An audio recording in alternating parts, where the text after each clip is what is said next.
And we are live. Apologies for the delay. The stream should have started at 4 o'clock, but technology and life happens, guys. I'm not gonna lie, I'm just gonna go straight into it, people. We've literally got 7 minutes until kickoff, and I've seen the I've seen the lineup. I've seen the team sheet. Big up the chat.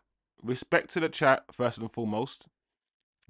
British Bulldog, TK. I see Oz in the chat as well.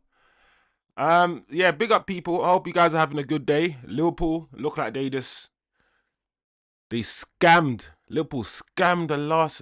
Liverpool, man. I don't know who I want to win the league, because I feel like now it's going to be between Liverpool and Arsenal who will win the league as things are panning out. But that is here. Is either here nor there, as the phrase goes, because we're here for the Manchester derby. And I've seen the team news, and I'm like, how is this manager? How is this manager? Because I'm like, those are the players, right? Those are the players we're starting with. But I'm like, so is Mazraoui going to play midfield or something? Because I've got Mazraoui playing right wing back, but then Ahmad will never play left 10. I can't see Ahmad playing left 10. But then at the same time, I can't see Mbeumo playing right 10. So I don't know what this manager is gonna do. Like, it's interesting. I never thought Mazraoui would have started today. And sure. So I have no idea, guys, how he is going to set up. You know when you think, yeah, you've got the manager figured out, and you think he has to set up this way. There's no other way. There's no other way. And this guy, it's like maybe Mazraoui might be in midfield. That's the only thing I'm thinking. Maybe Mazraoui might be centre mid, guys, and Ahmad goes into the no. Maybe Mazraoui centre mid, yeah, and Bruno goes into 10. Maybe it's like that, people. Maybe it's like that, because you guys need to help me out. Let me check the chat anyway. What's the chat been saying? Osman in chat, Arsenal fan. Big up Osman in the chat. TK says 2-2 draw, but looking at our City lineup, who's back? Bro, like, this manager, when I saw the lineup, I thought to myself, he will always take us back. He will always drag us down. This is a chance for him to start Zirkzee, start an attacking lineup, and he's doing some foolishness, bro. He's doing some foolishness, bro. And I don't want to come on the stream, yeah, and just be negative, because that's not good. But I'm just not in a... Yesterday I felt positive, but this... I don't understand, people. I just don't get it. How are we going to line up?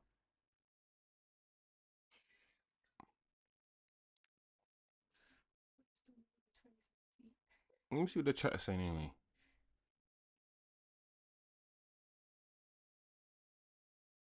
United win 2-0.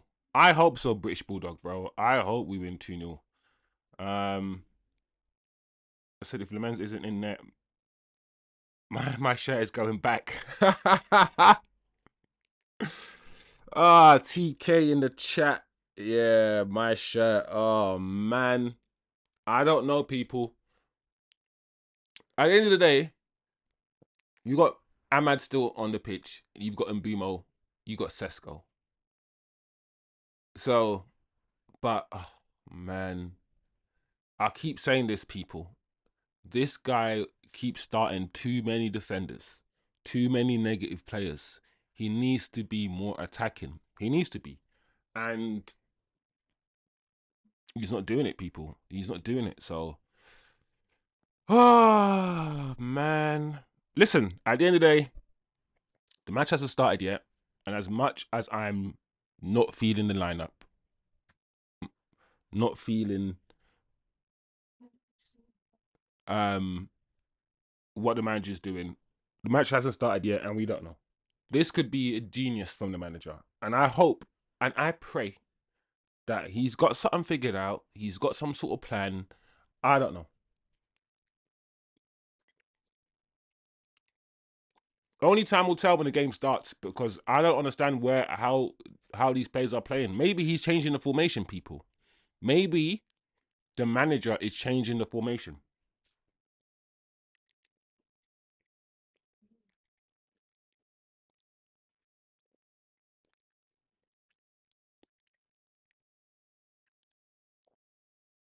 Because I don't know, people. We've got 2 minutes left till kick off.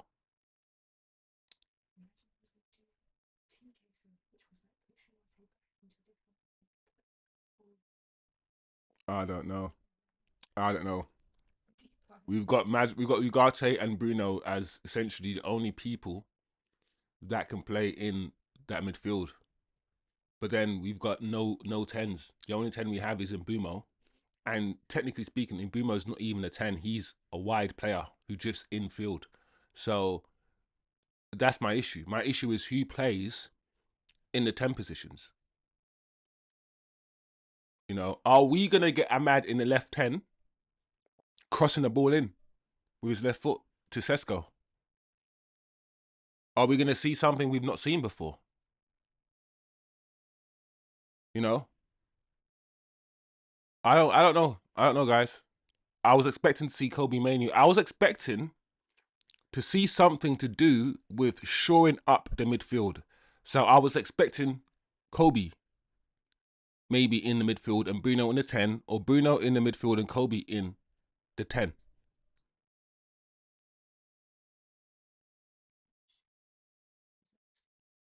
And he's got Manu on the bench, he's got Zirkzee on the bench, Casemiro on the bench, and of course Lammens on the bench, who can change it. I mean, Leon is not going to change the game. Heaven's not going to change the game. Man, guys. It's crazy, guys. But anyway, we've kicked off. Have we kicked off?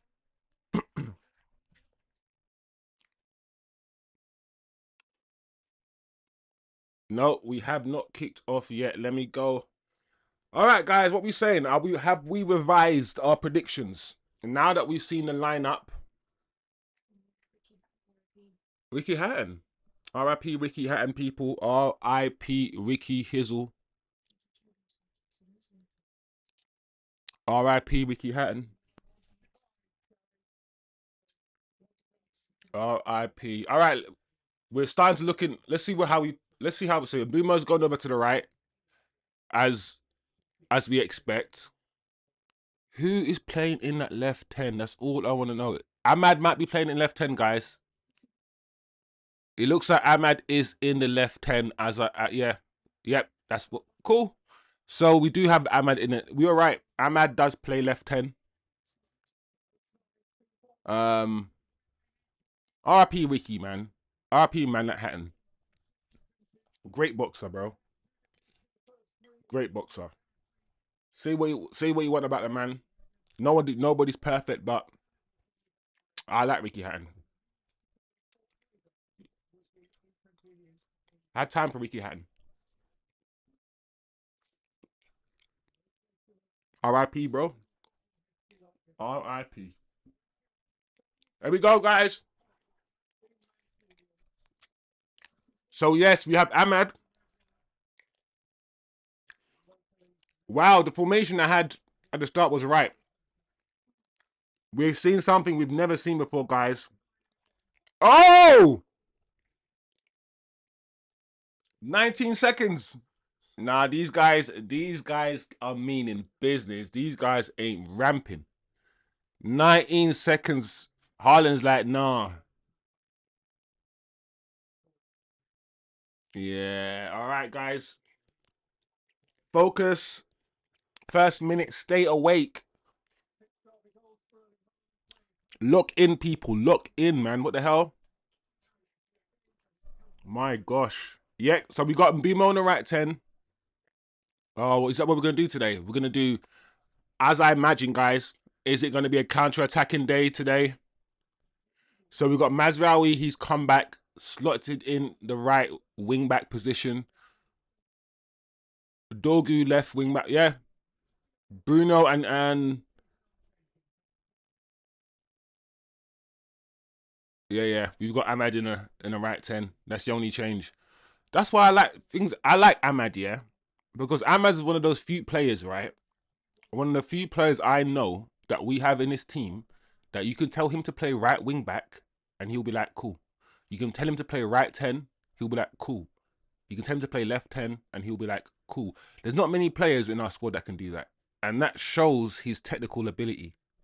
When you're technically sound, yeah, and you don't care about positions because you can just play football on the grass. Whatever. I don't care where I am on the football pitch. Just give me the ball. I've got time for Ahmad. I always will have time for Ahmad. One of my favorite players, man. All right, 2 minutes on the clock.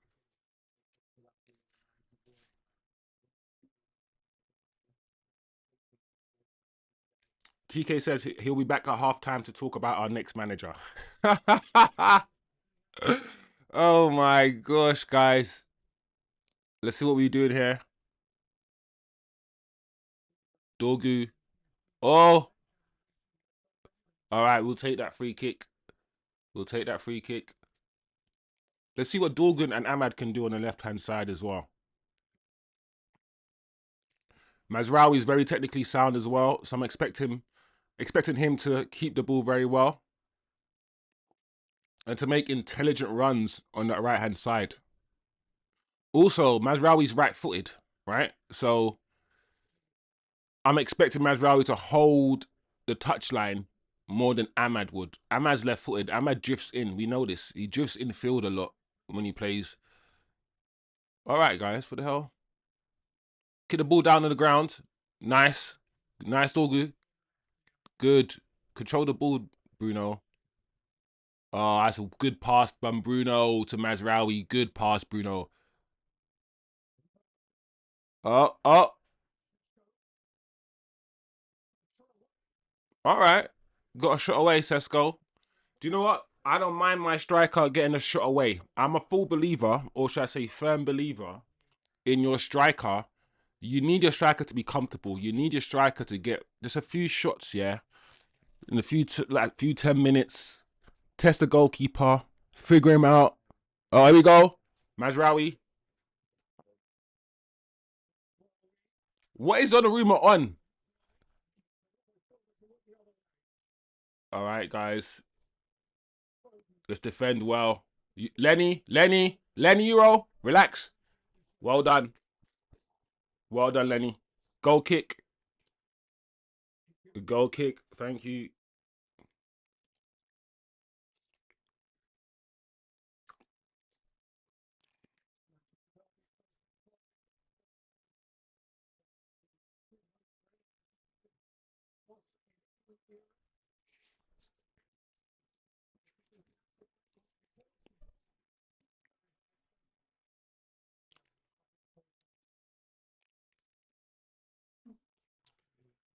There we go.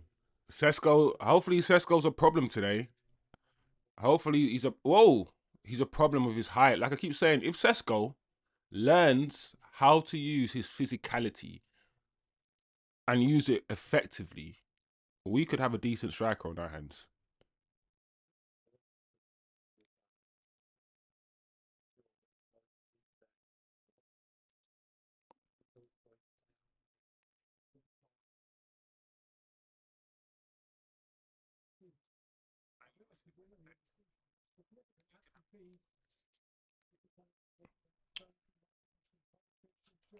I'm not gonna lie, guys. 5 minutes in, apart from, I mean, we've had 2 shots, I guess.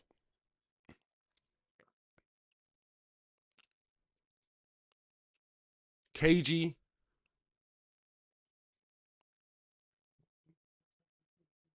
Oh, nice. Ahmad Dorgu. Ahmad Dorgu side. Ahmad. Oh, Ahmad. I just sang your praises, bro. He picked the ball up in the middle. He had to go left to Dorgu. And even that pass to Mbuma wasn't a great pass either. Come on, Ahmad. I need more from you, bro. I need more.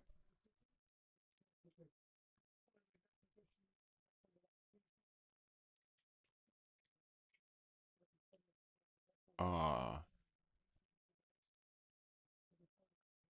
Dorgu. All right.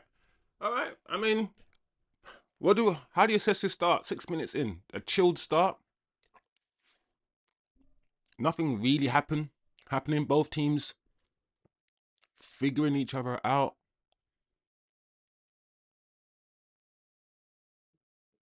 Give it back to Bayindir. Oh my lord. Oh my lord.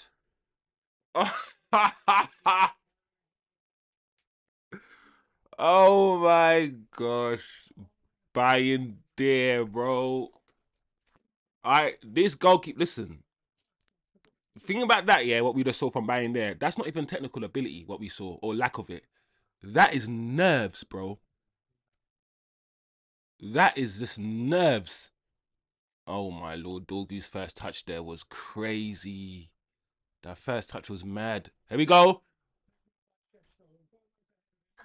Oh, Sesk. It's gonna be one of those games where, wow. Okay, all right. Both sides, both sides are rushing it. The final ball, even that ball from Reinders there, yeah, was atrocious. We are rushing. We just need to take our time and make the correct decisions. Already 8 minutes in, you can see Man City's high line, and you can see what we're trying to do. And if we can get it right, oh, this is beautiful, guys. Lovely. Ahmad. Oh, Ahmad. The ball should have come quicker. Oh, it's on. Listen, this Man City high line, people. This Man City high line is on. If we can get it right, and this is what I'm expecting. I don't rate Man City's defense or defending. And that's why I'm saying I think we can get at them if we can just get it right.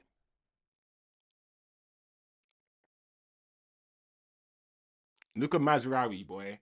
Mazraoui said, I'm going to play with Mbumo on the right hand side. Then I must shave my head like Mbumo. I must look like Mbumo. That's what Mazraoui did, bro. Mazraoui, he knew. He knew like, from like 4 or 5 days ago he was going to play on the right hand side. So he Mbumo'd his haircut just so we can't tell the difference.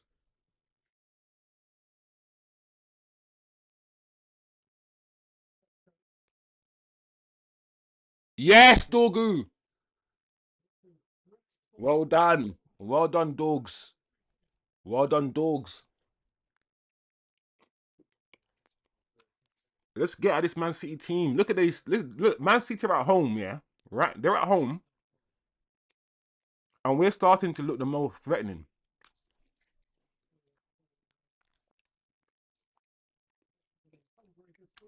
I understand, man. That should have been a yellow.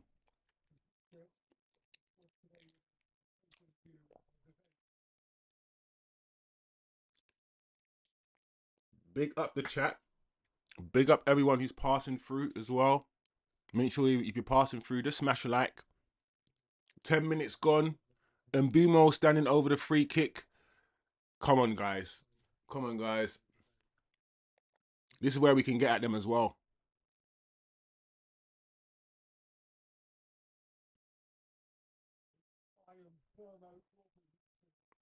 Oh, and Bumo, that free kick wasn't good. That free kick was wasted a little bit. Oh, that touch there. Oh, nice.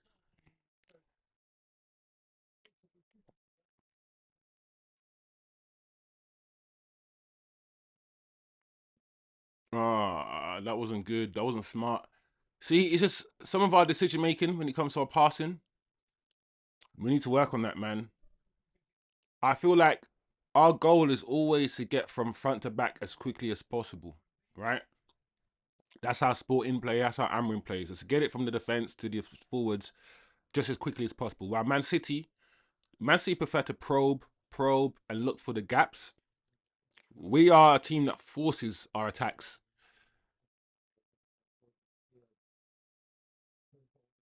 We still don't know how to keep the ball when a pass is not on. It's like we have to make sure all our moves end with us trying to force a through ball or force something through. We don't know how to be like, cool, that pass is not on. Let's just keep the ball. We don't do that. It's either we're attacking when we have the ball or we don't have the ball. If that makes any sense. I'm not saying there's anything wrong in that. But the way that even now, 11 minutes, 50 seconds, Man City are just passing the ball around and probing, just waiting for the little gaps. We don't really play like that.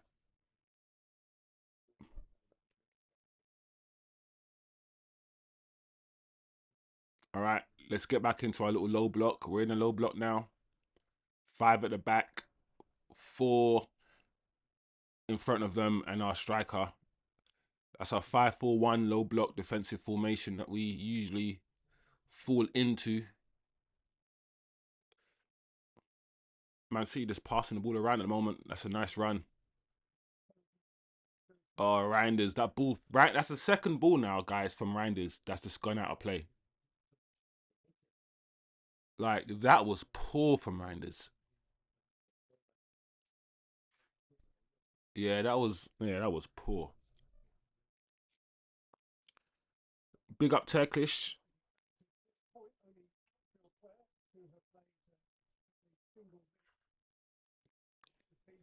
To the plays.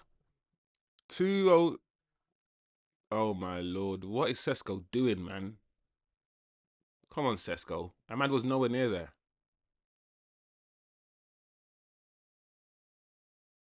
Oh.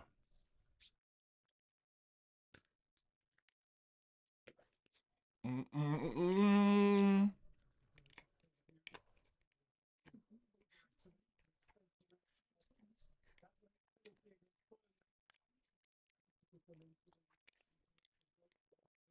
Donnarumma does look quite big in the sticks, you know.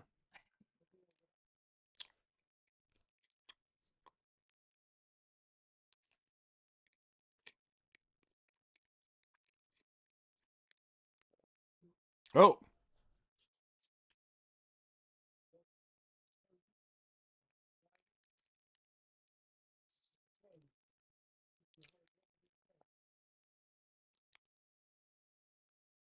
nice.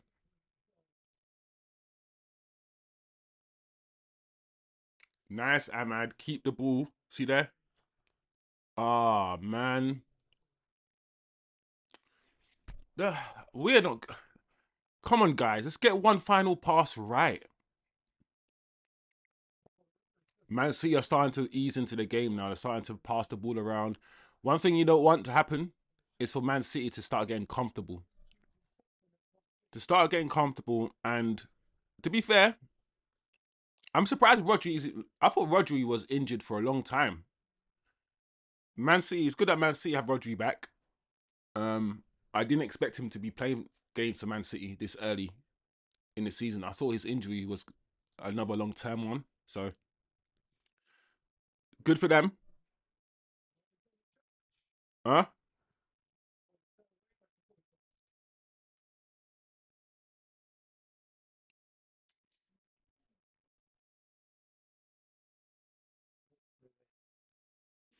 Why have they doubled the advertising boards? City trying to hide how many fans they don't have. Doubled. Let me see. I haven't noticed.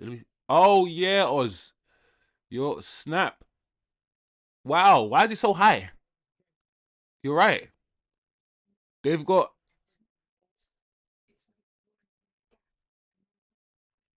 Yeah, you're right. It's not even high. It's just like there's two. There's one in the front,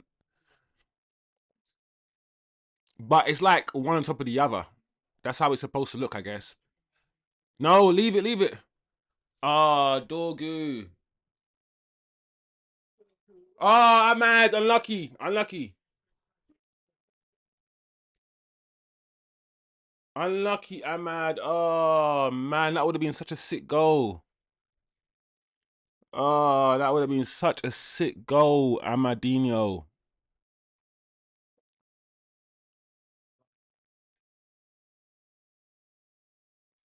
But Bruno did the right thing. He went left to Dorgu. But he could have clipped it over to Ahmad there. Oh, man. I'm not going to lie, yeah. I don't think the right thing was actually Dorgu. I was assuming Bruno was going to try to clip it to Ahmad, but that's a left-footed pass to Ahmad. Maybe, yeah. Bruno's very right-footed, isn't he?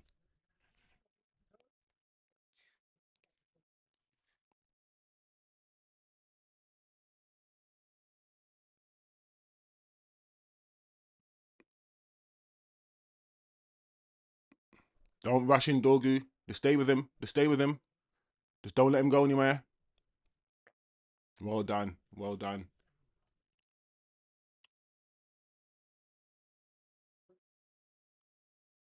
Oh,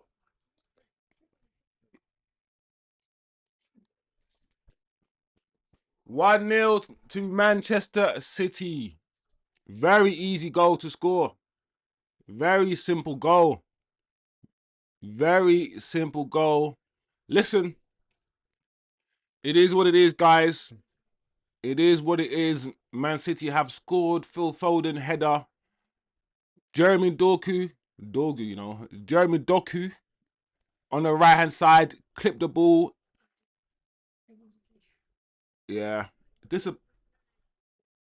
disappointing, man. Such a disappointing goal to concede, guys. What is this?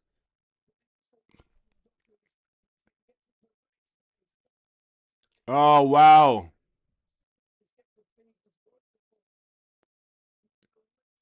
Yeah, this feat, yeah, from Dogu. Oh, Doku, oof. Oh man. And I'm not gonna lie, yeah, that it looks so simple. The work to get into the box was good from Jeremy Doku, but that header from Foden, yeah, with that power, you had to get that power onto that header. Great header, man. Great header. Man City won. Manchester United nil. 18 minutes gone. We are behind. We are behind now, guys. We have to come from behind.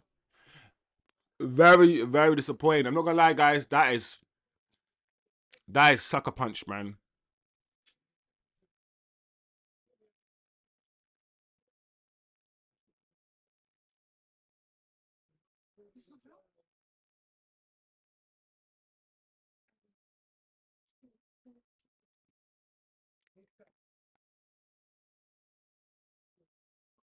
Yeah, this is disappointing, man. It's such annoying because Man City weren't really doing anything, man. All it took was like a drop of a shoulder from Jeremy Doku, a player that I don't rate that highly, and they've scored. There you go. The City fans are singing now. They're 1-0 up. Tails between their legs, as they say it. Yeah, it's disappointing, guys. Very, very disappointing, man. Look at this. Look at Shaw. What is Luke Shaw doing? What's Luke Shaw? Listen, this is on the manager. I don't care. Man City are there for the taking. They're not that good. They haven't played good. They're not playing well right now. Look how Reinders is just giving a half decent team right now who can pass the ball, keep the ball, decisive, will be beating this Man City team. Would be beating Man City team.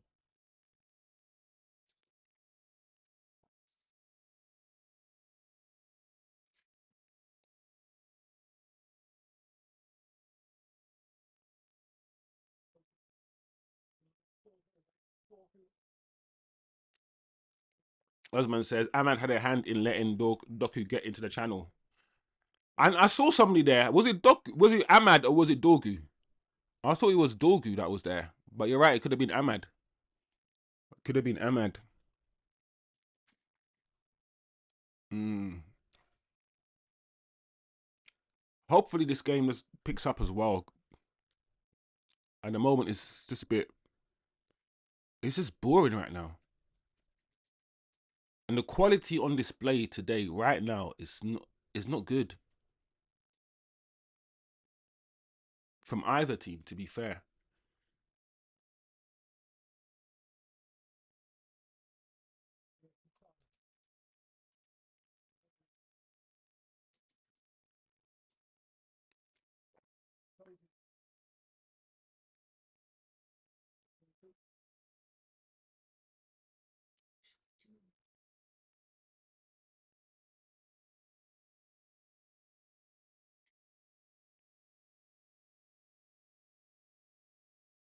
oh, it's raining.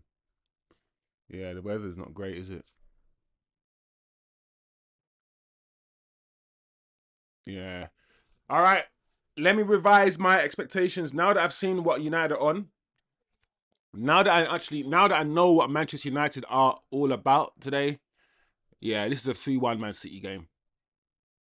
We're watching a 3-1 Man City game unfold.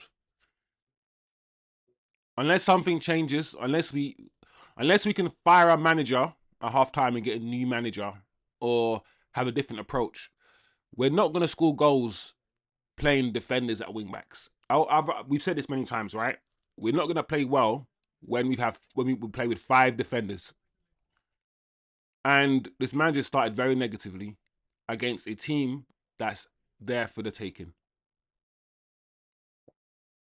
Very negatively.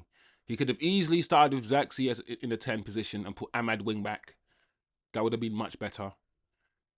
We don't need to start defensively. We don't need Mazraoui and Dorgu as wing backs. We don't. I'm telling you guys, if we played attacking players at wing back as we should in this system and play attacking football, be on the front foot, I'm telling you, it will be better. But our manager is so negative, bro. He plays so negatively that we don't have an outlet. We don't have an out. So all we do is invite pressure, invite attacks, invite attacks, invite attacks. And we can't attack ourselves. When we have the ball and we're trying to attack, we only have about 3 attackers. Literally, the only attackers we have on the field are the 3 attackers that we have up front. Ahmad, Mbumo, and Sesko.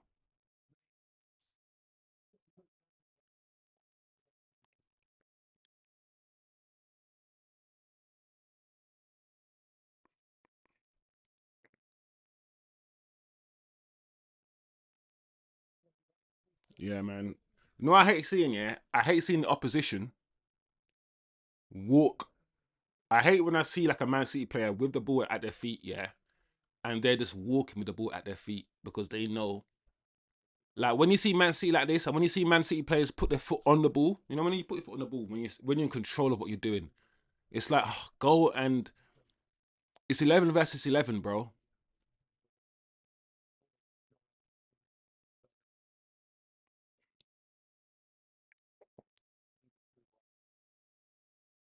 Yeah, it's not gonna work. This is not gonna work, guys. I can see it's not gonna work.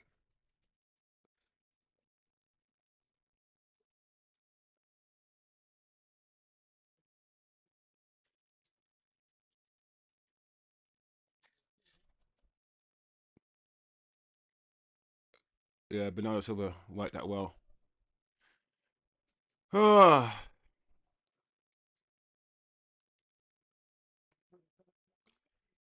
Yeah, here we go. Is this gonna be 2-0?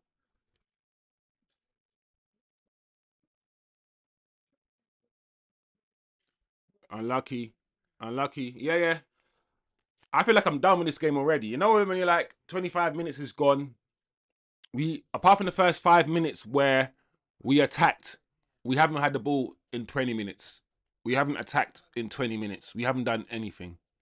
This is a 3-1 game written all over it. We are a terrible footballing club. A terrible footballing side. We need to get this manager out so quick. Look what Ariola's doing at Bournemouth with worse players. Look how Ariola is getting Bournemouth to play football with worse players. Our manager Like I said, I'm 51% Amorim out. I've just tipped over into the Amorim out. I can't. I want to keep this manager. I want to see some good things. I really want to believe in what he's doing. But every time I'm like, all right, go on, Amorim, show me something. He shows how weak and spineless he is and negative.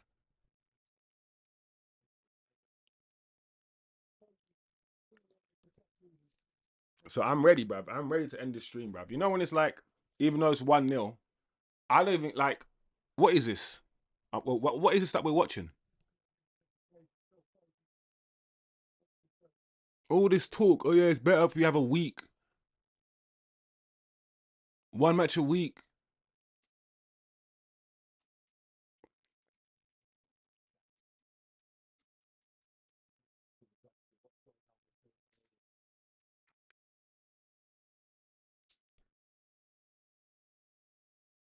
But it's only 1-0, people.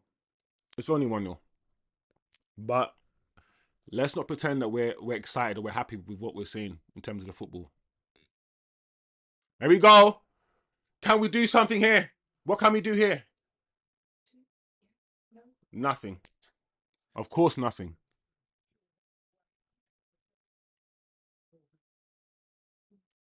All right, let's see what we can do. Back to Dorgu, bro. What's Luke Shaw doing? Taking so. What are you doing, Luke Shaw?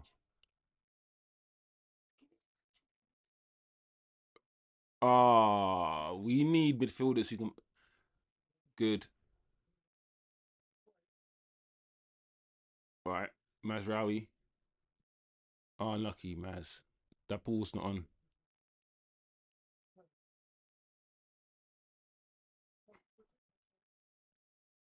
All right, we want the ball back.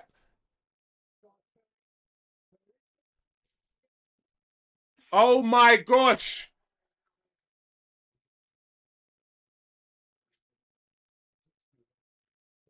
Ugarte waited too long.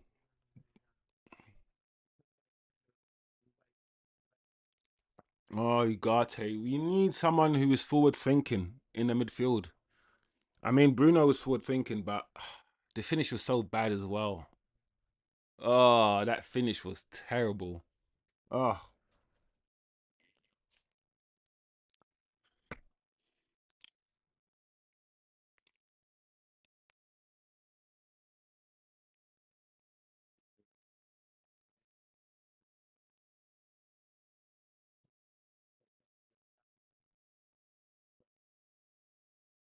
oh, Man City are so lucky. They're so jammy. We almost won the ball back there. Are we gonna let Doku look like some world class winger today? I think that's our mission. I think our mission today is to make sure Doku goes from a £40 million player to £100 million player. We're gonna let Doku look good today. That's what we're gonna do. We're gonna let him look world class today. That's what we're gonna do today.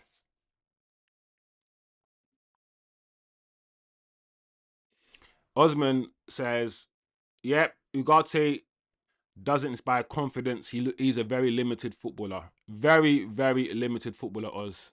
I think most United fans understand.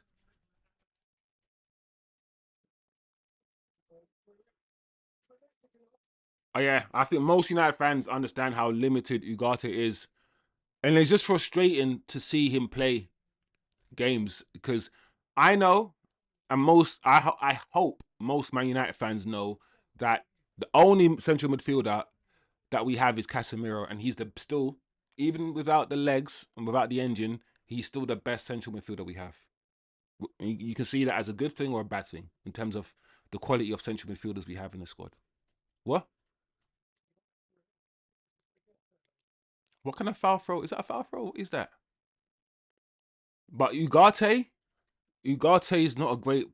He's not a good ball progressor, man. With the ball at his feet, which is, in my opinion, all that matters. All this off the ball stuff and running around, that's good. You're an athlete, but I can't rate you as a footballer if you can't play football. And Ugarte is not a great footballer. He's not a great footballer.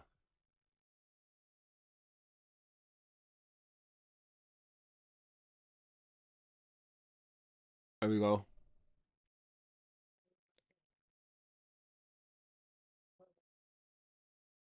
Bumo. Mazraoui playing okay. What can it be? Don't do it with your right foot, Bumo. Ah. Why did he head it so far back, Dorgu? Oh, we just need to be smarter, man. Look how flipping Doku just clipped the ball into Foden. He looked up, saw Foden was there, and clipped the ball into him.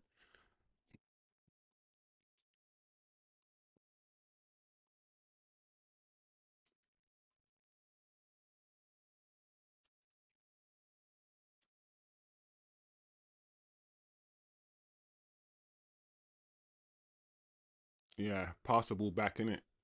That's what we're going to do. Nice, Dillit. That's good from Dillit.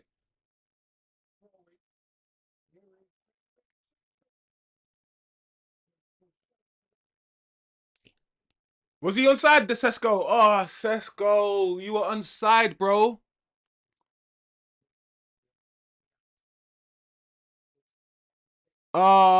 Benjamin, I'm not going to lie, yeah? When I watch Benjamin Sesko, I'm all... Benjamin Sesko doesn't fill me with confidence that he's a stone cold killer. He's clearly, yeah, not that stone cold killer striker. He's not Gyökeres up front.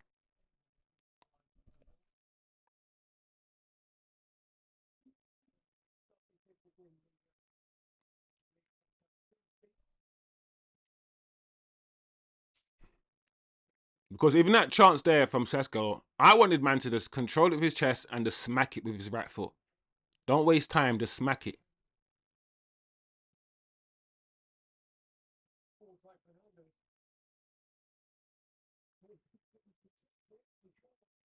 We'll take that. We'll take that flipping free kick.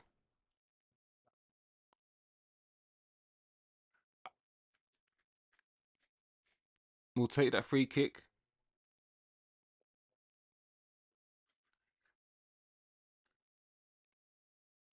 I feel like free kicks and set pieces is our best bet to score.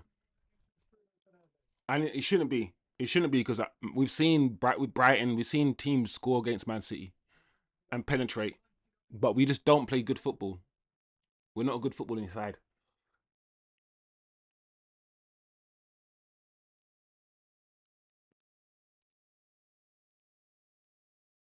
Anyway, free kick to Man United. Bruno over the free kick on the left hand side. United's left. Don't shoot, Bruno. Just clip it over the top. Please don't shoot. Come on, United. Come on. Come on.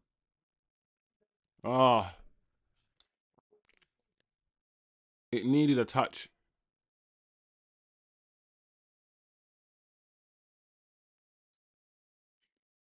Oh, this game is so dry.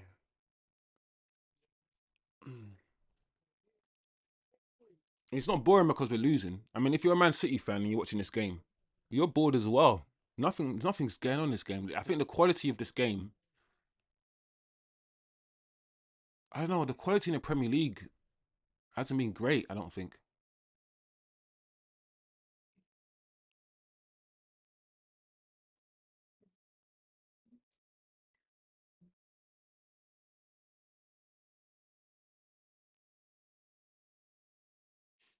Hmm.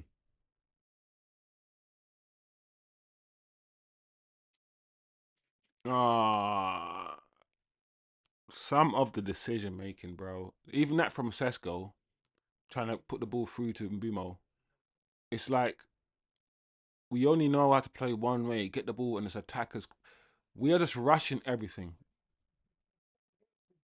It just doesn't look good at all, man.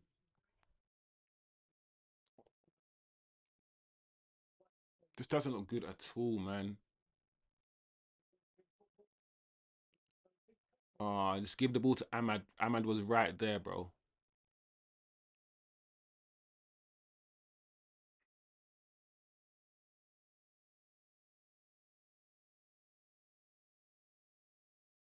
Uh,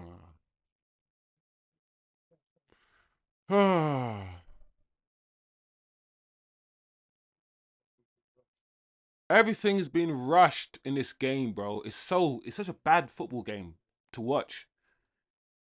And nobody's getting it right, especially United.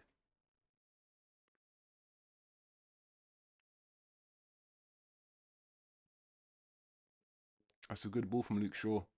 That's a ball from Luke Shaw. Oh, and Bumo, bro. Yeah, man. We're allowing Doku to play like a fucking. Oh, what you doing, bruv? Mazraoui. What you doing, Mazraoui? End the stream, bruv. This is some bullshit, man. I'm tired of this crap.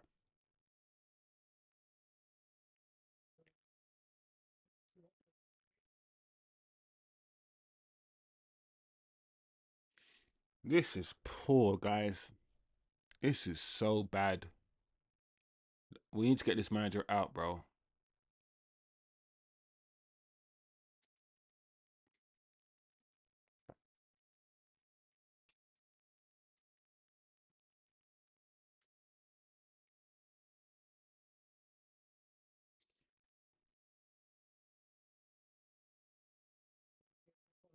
Ah, oh, Foden. That move there. It's just the quality is just different. But at the same time, we're not seeing much quality today. The only glimpse of the quality we're seeing is look from Foden here or there. A little glimpse of quality from Doku, some touches, and they've been a difference in my opinion. Foden and Doku. We ain't seen nothing from Ahmad. We're not really seeing anything from Mbumo.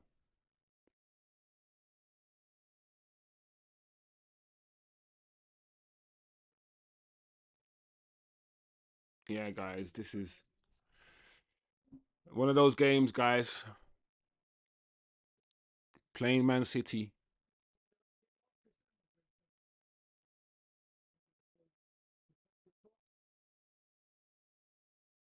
Also, so many Man City players are just drifting away, just finding little pockets, yeah?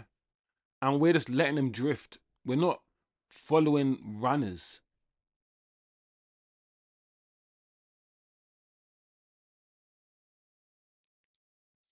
Yeah, guys, this is dead.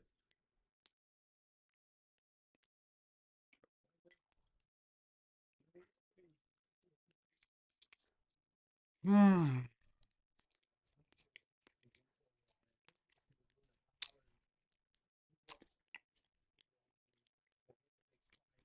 I can't wait for this match to be over so I can stop watching it.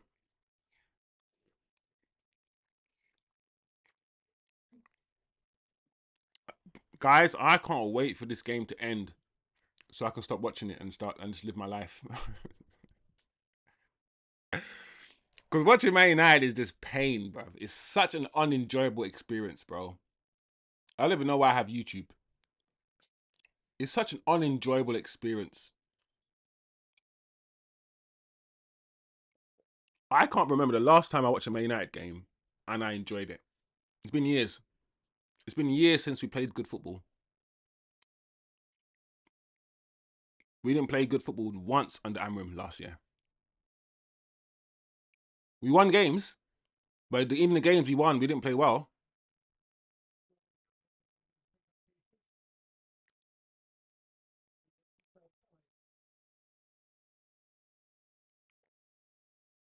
Look at this.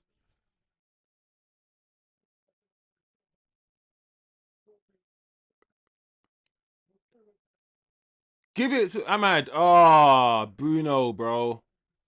Oh, this is bad.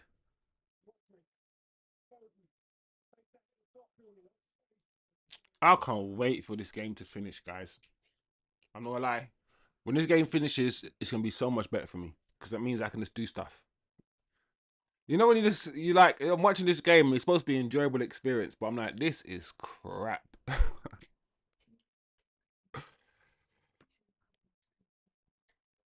Takeaway so far: even at City's worst, United are in their shadow, whimpering like a frightened little child. TK, I keep forgetting. Sometimes I forget what we're like. I keep forgetting that. I keep forgetting our manager. You know, holds. Hey, here we go. What can Ahmad do here?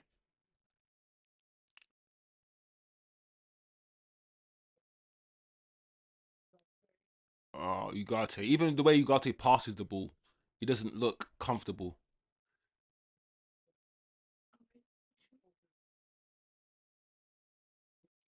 Oh, unlucky Luke Shaw. There we go. Back to Ahmad. See what Ahmad could do.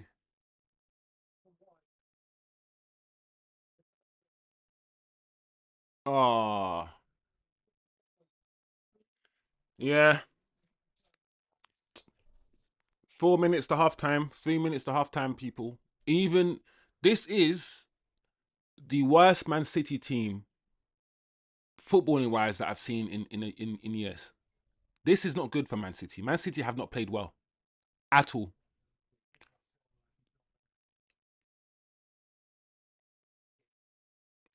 Yeah, I don't think it was. It was a bit. It was Ahmad. No, it wasn't even Ahmad. A little bit. It was Yeah, it was. It was Dorgu.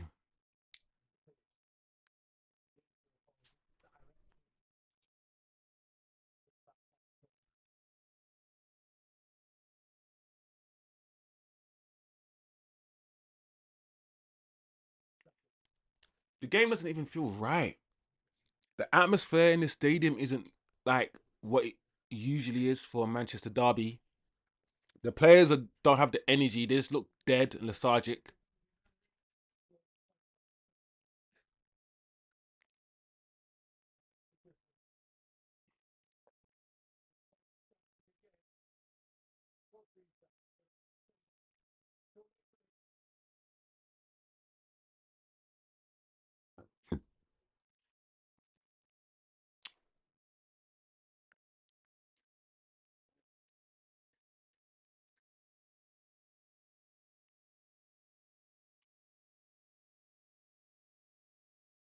Yeah, man.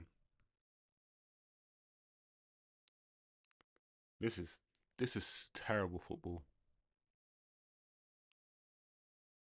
I just want us to do something. Ah, TK. If I'm Lenny Euro, I'm putting my agent on speed dial. Yeah, Euro. If we continue with this manager and playing like this, I've said it before. The likes of Lenny, they're not gonna stay long, bro. They deserve better than this anyway. Those footballers.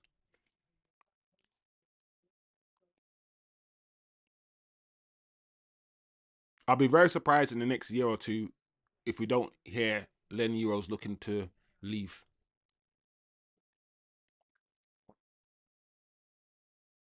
You have flipping Areola just balling out with Bournemouth, like I said.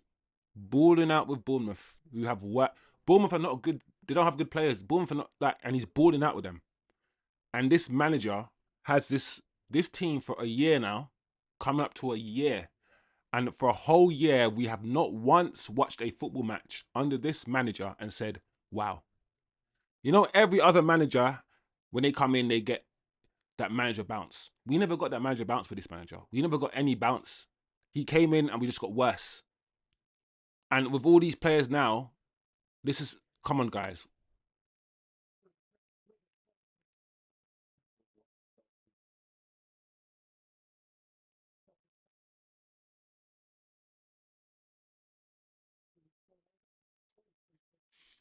I can't wait for this match to end so I can stop watching this. Because I'm older, man. When you get older, you realize your time, yeah, is precious.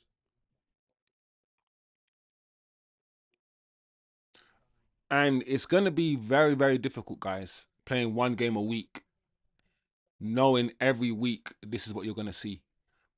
Like, I'm trying my best to have my chat, yeah, excited and get my chat excited for games. You know me. I'm trying to, but what's the point? What's the point of me saying, yeah, all of these things, the games on Saturday, yeah, the game, and then every time we get a game, is this is what we get. It's a joke. Free kick to Man United. Half time. Clearance by Haaland. There you go, people. Half time. Man City 1, Man United 0.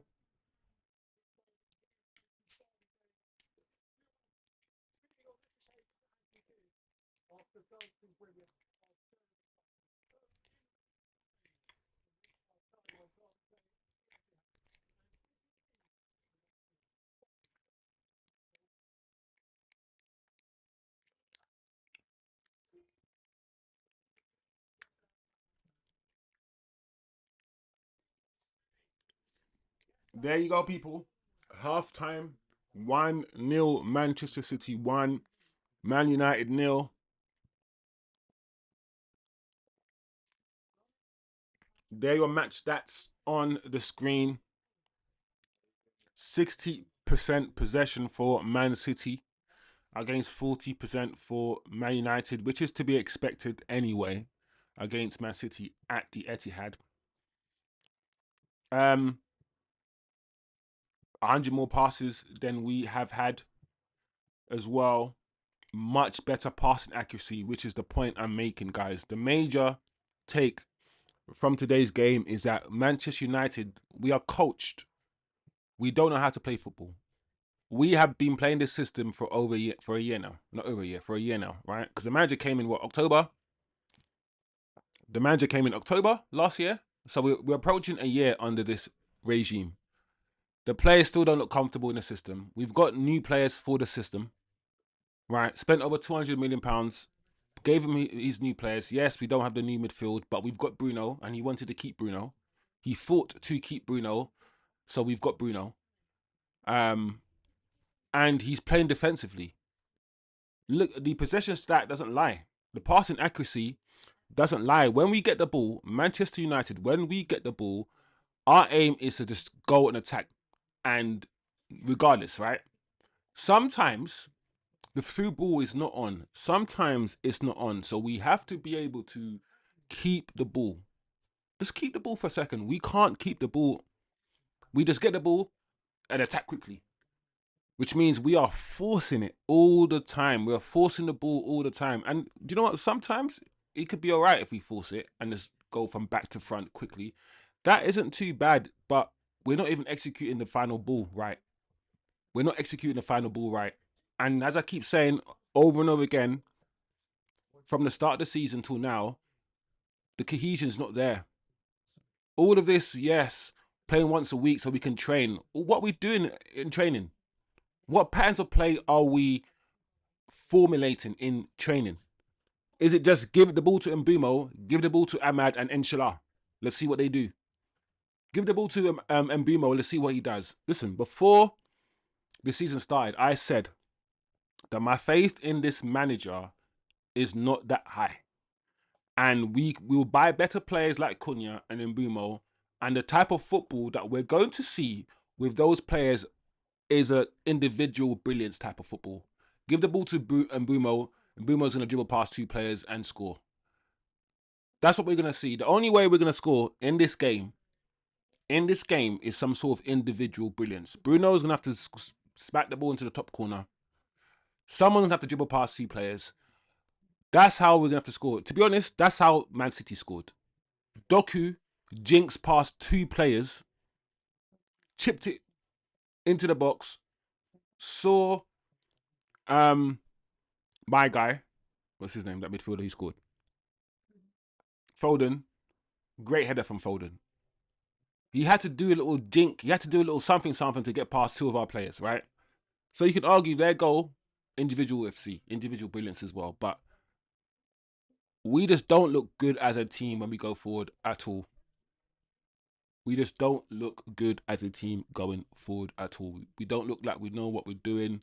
And there are no patterns of play. There are no patterns of play. I haven't seen our fullback go overlap once. I haven't really seen Dorgu and Ahmad on the left-hand side link up once. Mbumo and Mazraoui, they're trying to do something on the right-hand side, but it's just not working. It's not working. Mazraoui is not a wing-back. I knew we were going to lose this game and when I saw the lineup, when I saw that we were going to do the Mazraoui at wingback thing again, the same thing that this man tried all last season, let's not forget it was Mazraoui on the right and DALOT on the left. All last season, the worst thing that we've seen in our lives. The worst thing we've seen in our lives. And when I saw Mazraoui at wingback, I was like, yeah, we're not doing anything in this game. We're not doing anything in this game. When I saw that he started Ugarte rather than Casemiro, yeah, we're not doing. You never don't. You can't start Ugarte over Casemiro.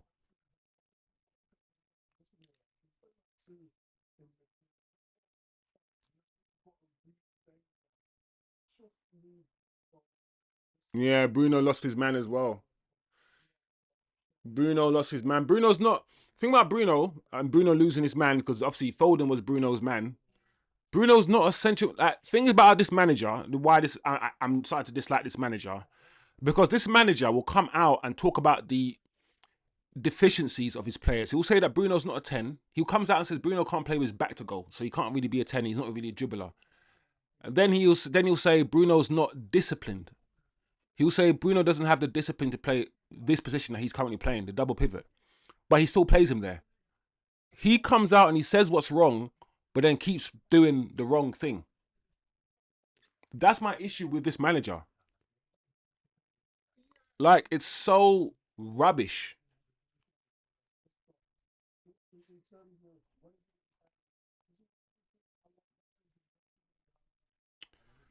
Yeah, bro. This is not good. This is not good. And the thing about Man United right now, from what I'm seeing, even when it's like 3 against 2, even when we're counter attacking, right? And I'm seeing an overload develop. I'm seeing 3 Man United attackers against 2 City defenders. I've got no faith that we're gonna make the right pass. I've got no faith here that the person with the ball is gonna pick out the right pass and make the right decision.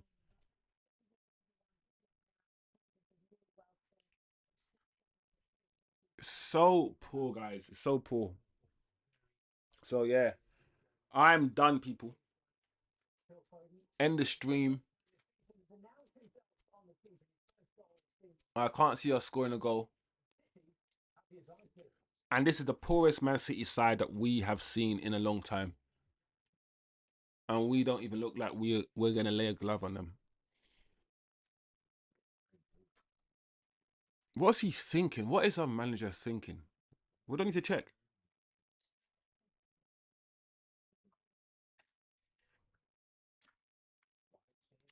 Osman, big up Osman in the chat, man. I'm not even as pessimistic as you. There's a shade of a smash and grab here. Stay compact and take a chance on the break, but poor coordination and turnovers are undermining the effort. I hear you, Osman. On the face of it, that's what we are seeing, Osman. But I think where I'm coming from is that I've seen this for a year. So this is this one match that you're analyzing, and maybe we should just analyze the match objectively, just as the match. But when you've got a sample size now of a whole year of this kind of crap, it becomes difficult because I've seen this now before. When we start like this, when we play like this, we don't win. Nothing happens. I hope you're right, bro. At the end of the day, guys, it's still 1-0. As pessimistic and as negative that as I'm being, I'm only saying what I'm seeing in front of me. But it's only one goal, right? As Oz said in the chat, there can be a smash and grab here. There can be a smash and grab here. And if it happens, the win is all that matters, not the performance. But right now, guys, the performance is bad, in my opinion. Oh man.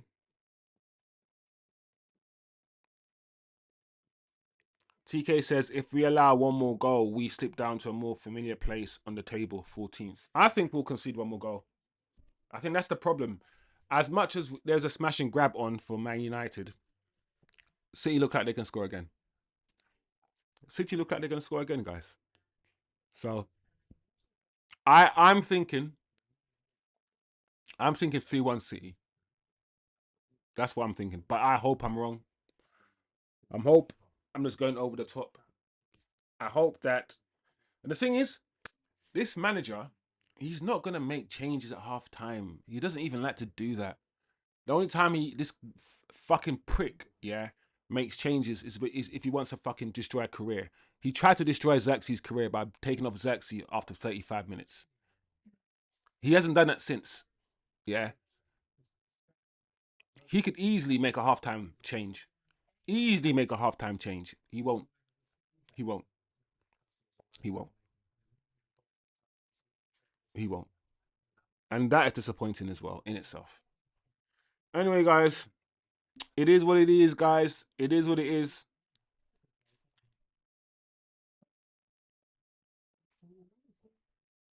It is what it is. One shot. Wait, that must have been taken before because I know Mbeumo's had a shot, Sesko's had a shot. Is that the halftime stats that we have up or just the stats we took during the game? Yeah, that's wrong. That's what I'm saying. How can the stat be wrong when we literally saw Sesko take a shot first 10 minutes and we saw Mbeumo's shot sky over the bar? We've had at least 2 shots and it says 1 shot. How can stats be wrong, bro? That's what I'm saying. Who's doing these stats when we objectively saw 2 shots, but still not good enough, right? Still not good enough.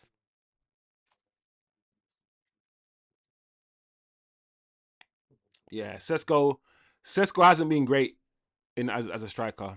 He hasn't been great. Um, no, yes, hasn't been great. That's why I said that I would have started Zirkzee. That's another reason why I'm tired of this manager. He hates his best players, bro. Like Zirkzee is one of the best players that we have. And all last season, I remember I was like, why is he not using Zirkzee? When Zirkzee plays for Manchester United, we just play better. We look better. We are better. He just hates Zirkzee. The club likes Zirkzee. He hates Zirkzee.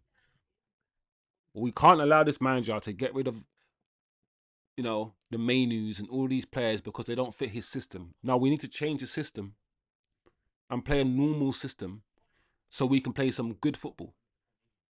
That's what we need.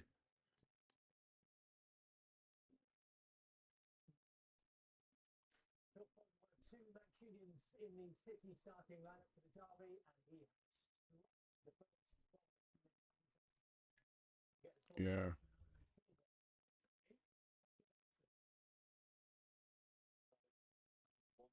Oh, we got our first halftime. What is this? Halftime interview from a football player, Bernardo Silva, on the TV screen.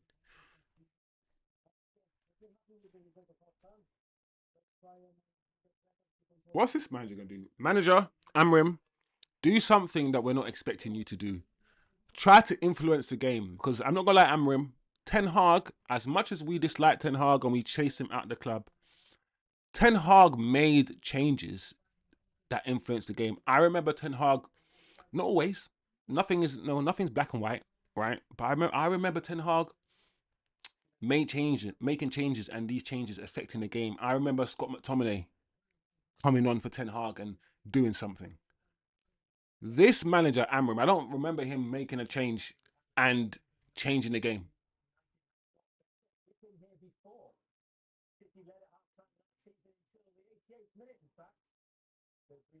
So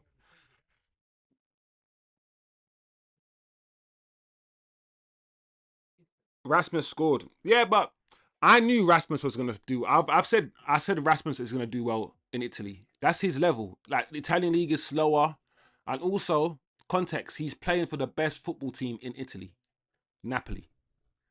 You know, let's not let's not let's not pretend like Man United are crap, rubbish, rubbish. So yeah, I had no doubts that Rasmus was going to do well in Napoli. No, I said this. I said this. I said he will do well, and he started well. I saw the goal he scored. It was a nice goal, nice finish. It was a bottom corner finish. I think with his right foot, I believe. yesterday. It's a good finish.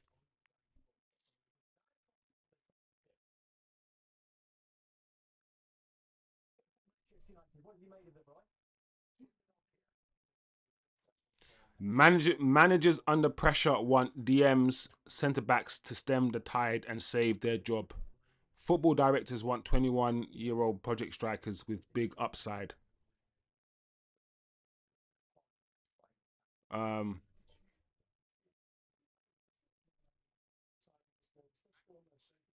yeah, that's true. That's true. Managers wanting something versus what football directors want.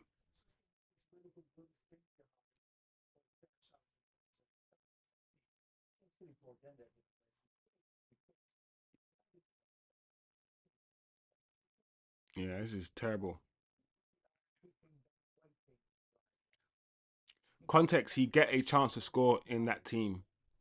Yeah, British Bulldog, but me and you have a completely different opinion of Rasmus. You rate him as a footballer. You don't see his deficiencies as a footballer.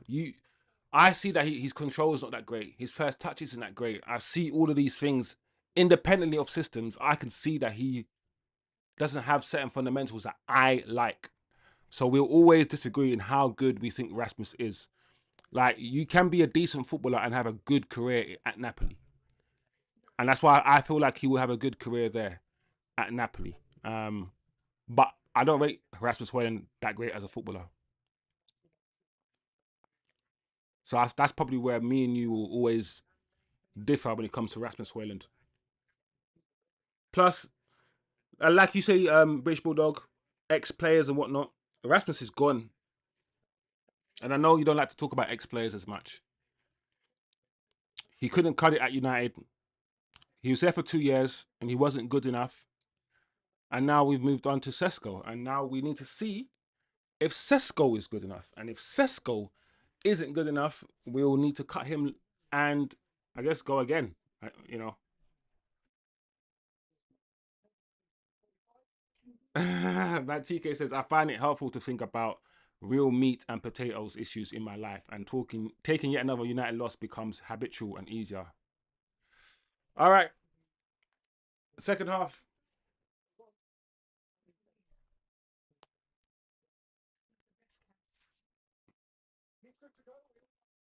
What we doing now? What we gonna do? No changes made.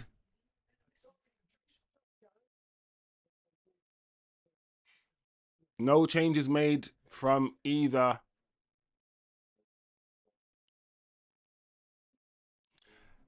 Yeah, BB. I'm not gonna lie. When you say stuff like that, BB, I don't even like that stuff. But I do let some of the things you say slide about muting me and all these when I'm giving my opinion. I'm like, what the hell? Then unsubscribe. No one has to be here. Nobody has to be here. Just opinions. My opinion differ to yours. You have to be able to listen to other people's opinions. I don't rate Højlund. I never will until he starts showing me things. Then I'll start rating him. If it hurts you, then nothing I can do about that. I'm not gonna apologize. Here we go. Unlucky Dorgu. All right, let's go.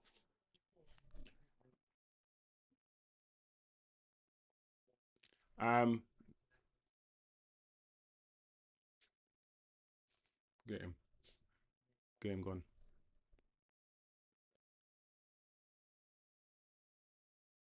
Do you hear what I said? No.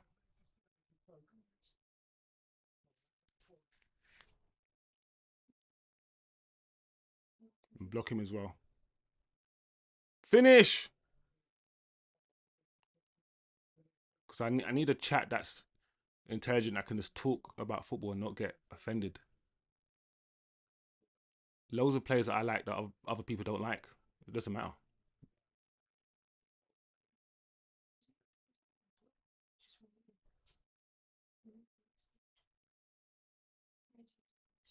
I could see BB becoming a big problem later on. It's not the kind of people I need in my chat, to be fair. Oh, unlucky. And Bumo.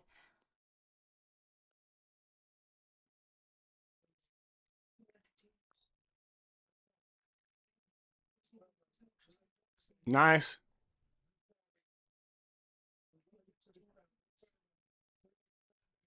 Unlucky. Let's go, people. All right, we started well. There you go. Bitch Bulldog blocked and banned from the chat. To be fair, that was weeks coming. Weeks coming. I find it, man, just under pressure. Want DM. Yeah, read that. Yeah, read that.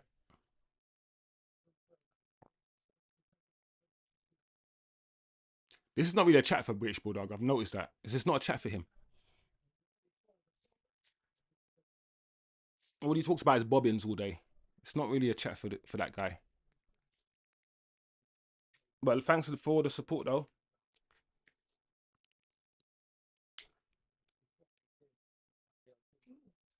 Unlucky.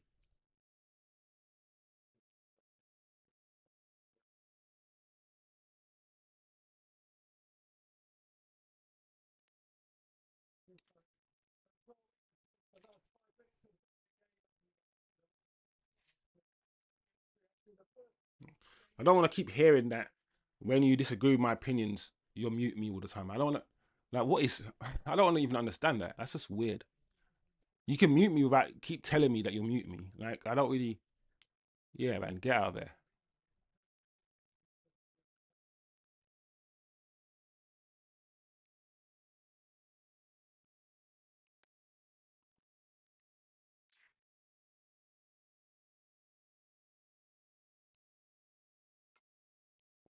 Get out of here. Get out of here.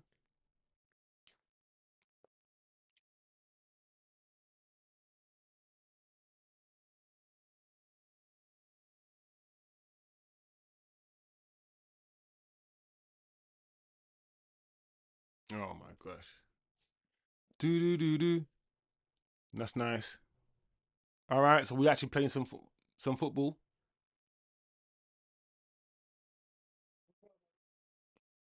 All right, Dorgu good and Bumo. Oh, oh, Dorgu.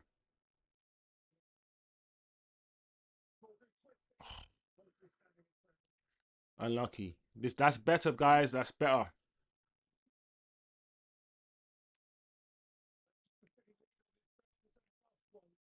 Yeah. TK, I just don't like Mazraoui as a right wing back. But you know, because Mazraoui is so technically sound, yeah, I get it. You feel like you can play him right centre back, right wing back, all these things, but I need him to bomb up and down the field. I need him to have I need him to behave more like a winger. I want wingers and winger type as wing backs, bro. And Mazraoui just isn't that. As technically sound as Mazraoui is, I don't know, man. I don't know. I feel like I need like a Semenyo or that sort of type of player as wingback. Tired of seeing, I'm tired of seeing defenders play wingback. I'm tired of the Mazraouis and Dalots in that position, not giving us really the attacking outlet I believe that we need.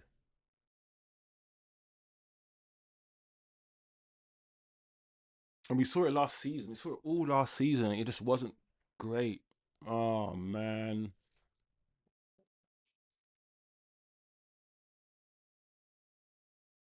I like Mazraoui TK as a right centre back. I feel like that's his position in this team. That's why I'll have him there. Then I have Lenny Euro play left centre back. Take Shaw at the team. That's what I do. Uh,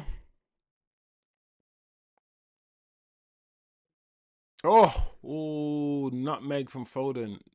Yeah, it's done now. It's done. 2-0. Easy. Easy peasy Japanesey. 2-0 to Manchester City. Get this manager out. Easy. That move was so simple, so basic. Who was it? Was it DALOT that he muscled off? Who was marking him? Because look how Haaland is showing our striker, Sesko, how to flipping be a striker. Who was marking? Was it DALOT? He shrugged, or was it Shaw? Nutmeg there. Oh. Yeah, it was Luke Shaw. Oh, that finish. Oh my gosh, they took us to school. Look at this. Haaland said, no, get off me. Oh, we are nowhere near them, man. Look at Haaland. Look at that determination. Look at that chip over the goalkeeper. Oh, this is bad, guys. What are we saying, people? End the stream. End the stream. This is worse than I thought it was going to be. This is not a good Man City team. Ah, TK. 14th. Yeah, man. Get this guy out of the football club. Oh, man. This guy, our manager, saw what he saw for the first half and said, I ain't making no changes, bro. This guy, yeah, against Man City, wants to try different things, bro. Against Man City, man said, I'm going to play Ahmad as a left 10, a position that I've never seen him play before, rather than place Zirkzee in the left 10, his position. This guy's... No, man. I always say, when the whole team is playing badly, and you know that we have good players, we've literally spent £400 million in us. We know we have some decent players. When the whole team, including your Mbumos, is playing that badly, you have to look at the manager. When individual players mess things up, that's whatever. You can't blame the manager. When one or two players are having a bad game, the goalkeeper making mistakes, of course not.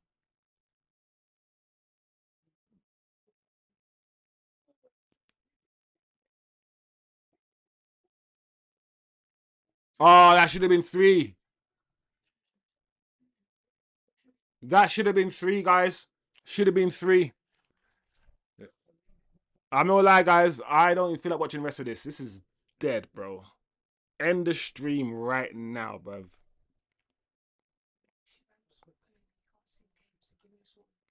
Hey, what's up, Shivam? What are you saying? Not getting a chance to watch the game. What's happening? 2-0, is it bad? Shivam, put it this way. It's worse than the scoreline suggests. We've been nowhere near this game. Nowhere near. And it should have been 3-0. Haaland should have scored. Look, it was an open goal, and Haaland hit the post. So it should be 3-0, Shivam. This is very, very bad. Like, before the game, I said I was 51% manager out. I'm now 50. Like, I need this manager gone. I know some of you guys like Amorim, but when the whole team is playing this badly, you got to start asking questions. Why isn't the manager making any changes to this team? We started the game, apart from the first 5 minutes or something, we've been terrible first half. First 10 minutes, second half, we've been terrible again. And our manager just sits there. No changes being made. Nothing. Just sitting there. Any other manager in this whole fucking league, yeah, would have done something by now. Make a change. Do something different.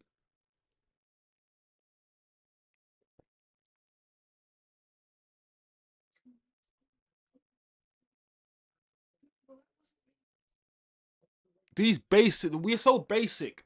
Give the ball to Bruno, and Bruno does a clip pass. Like,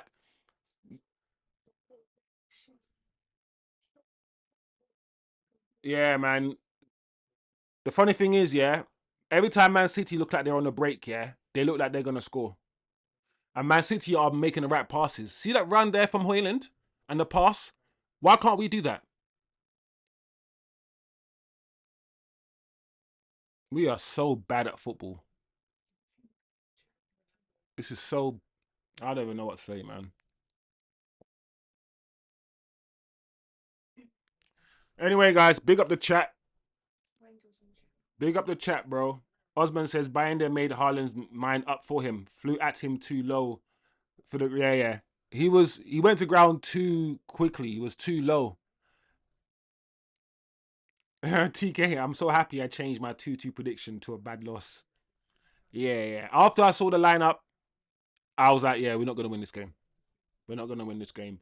Big up Wendell in the chat. Hi guys, it's on Amorim again. Poor team selection. No way Bruno playing in midfield. No way Bayindir starts. No way Mazraoui plays. I don't understand Wendell. When I saw Mazraoui play start right wing back, I was confused. I was like, what is this manager doing?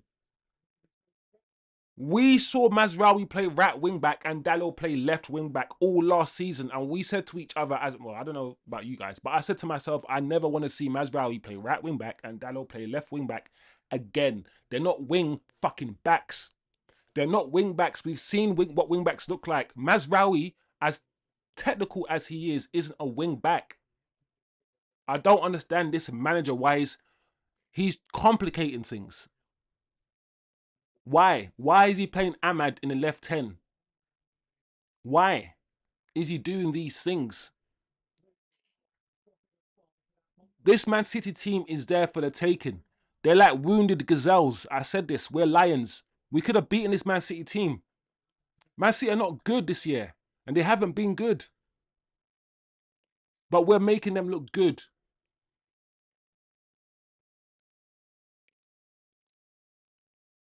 So poor. So poor, man. Shocking.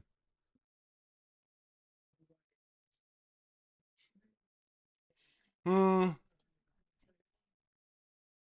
I hope Ahmad ain't playing and it's Bruno, Mbuma, and Sesko up top. No, Shivam. Ahmad is playing. But Ahmad is playing in the left 10, Shivam. So you got Ahmad playing left 10. You got Mbuma playing the right 10 and Sesko up front. I don't know why Ahmad's in the left 10. No idea. It's it's all lopsided as well. Like, because usually this manager plays a right footer in the left 10 and a left footer in the right 10. He's got Ahmad, the left footer, in the left 10, and he's got Dorgu, a left footer, as left wing back. It's just not. Nothing makes sense in this team.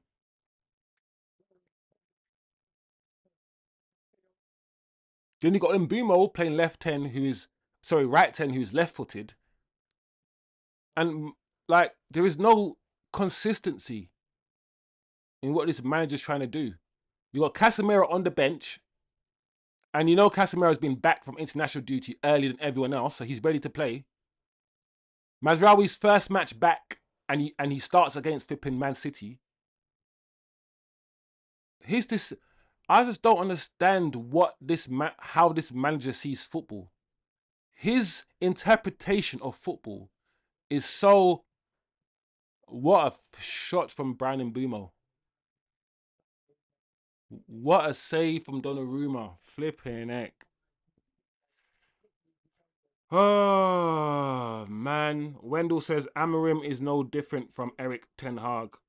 Player favourites like Bruno, Mazraoui, and Shaw will cost him dearly. Why fill the same bag of potatoes buying there? I don't know, Wendell. I don't know anymore, bro. I really don't know anymore, Wendell. I don't know, guys. I've tried my best during my tactical analysis to try to see what the manager wants to do. Now the manager's taken off.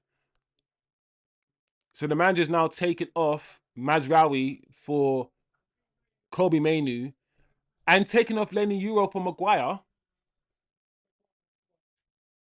So why is he putting on a defender when we want to score goals?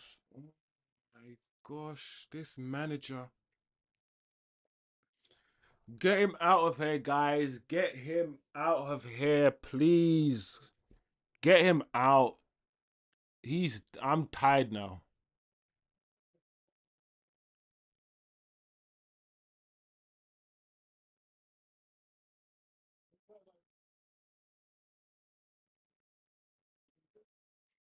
Oh, man.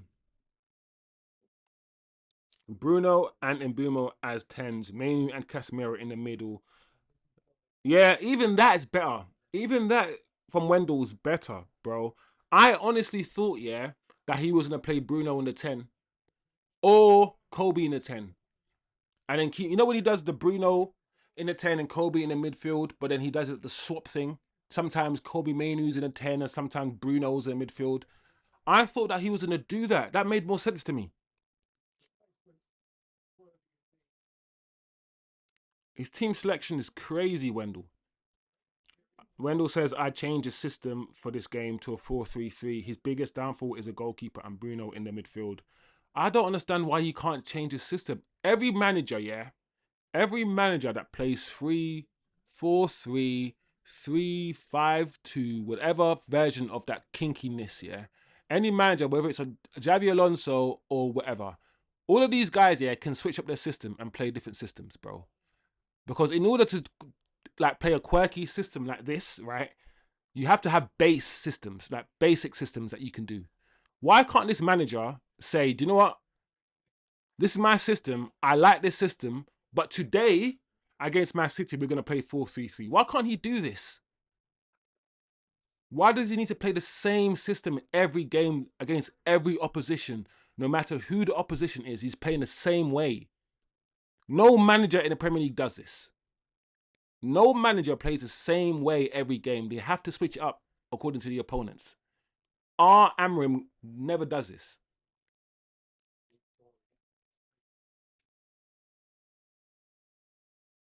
Putting on a centre back and you need goals.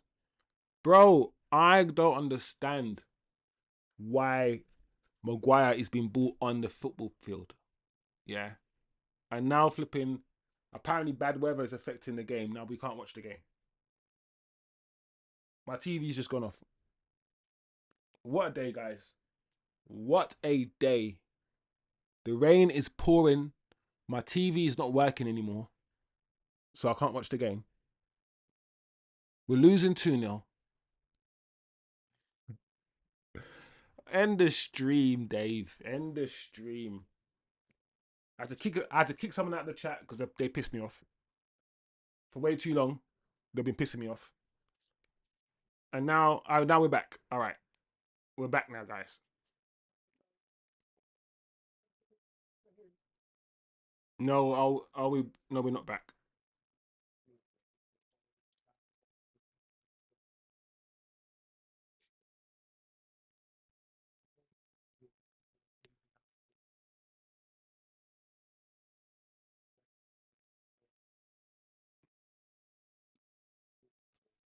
What Kobe as 8, Casemiro as 6. I don't understand. Yeah, unless we get a world class centre midfielder, right? Let me tell you guys something. What's Ahmad doing there? What's Ahmad doing there? Unless we get a world class centre midfielder, Casemiro starts every game. We cannot, yeah. Casemiro, whether you like him or not, is the only central midfielder we have. Yeah, Bruno's not a central midfielder. He's not a double pivot player. Kobe Mainu isn't that either. He's an attacking player. Ugarte can't pass the ball. You have to. I don't care if he's got no legs. Start Casemiro. You have to. You absolutely have to start Cas.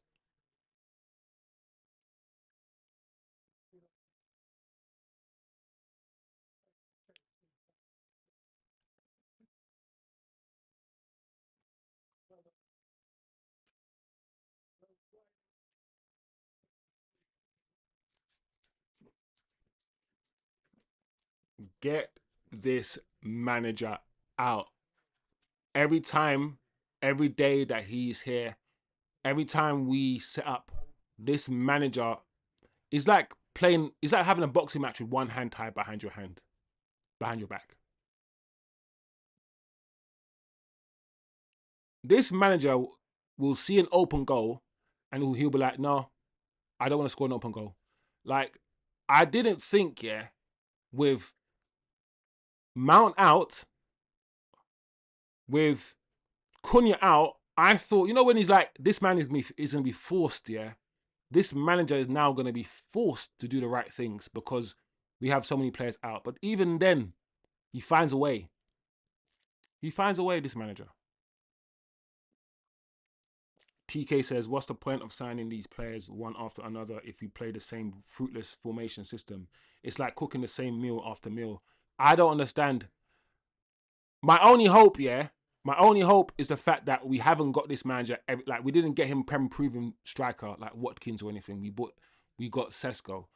My only hope is that Wilcox doesn't like this guy. He doesn't.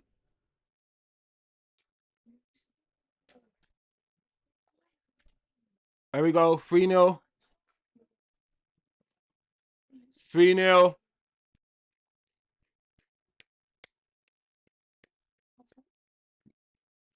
Well done, Manchester City. Easy, easy win. Easy win.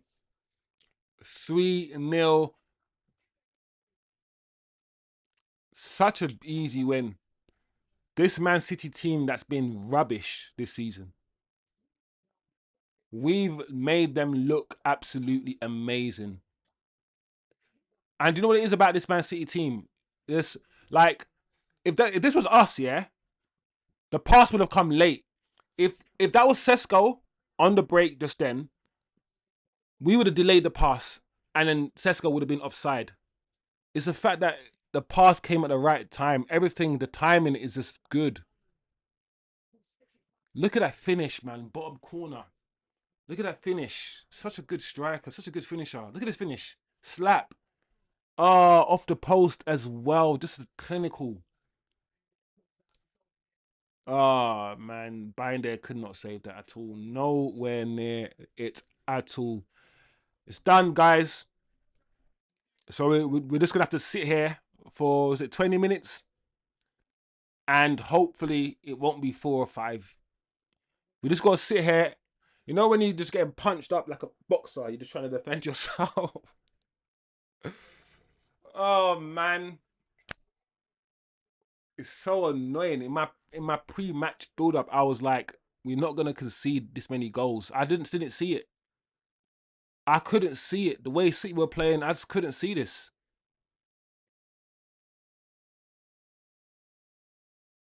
This is crazy. Oh, man. You know, you have to start laughing now. You know, after the first goal, cool. The second goal goes in, you get angry. But the third goal, guys, the 3-0, what do we do? We got to laugh now, innit? We got to laugh. We got to laugh it off because this is crazy. Wendell says game was already lost with that team selection. I'd rather lose 4 or 5-0 and gamble. Bring on attackers and put pressure on City defence. Amorim will be under pressure after 8 games, all of his own doing. Yeah, man. TK says Watkins wouldn't help us either. So does it matter really? No. Oh, well, who's this? What's going on there?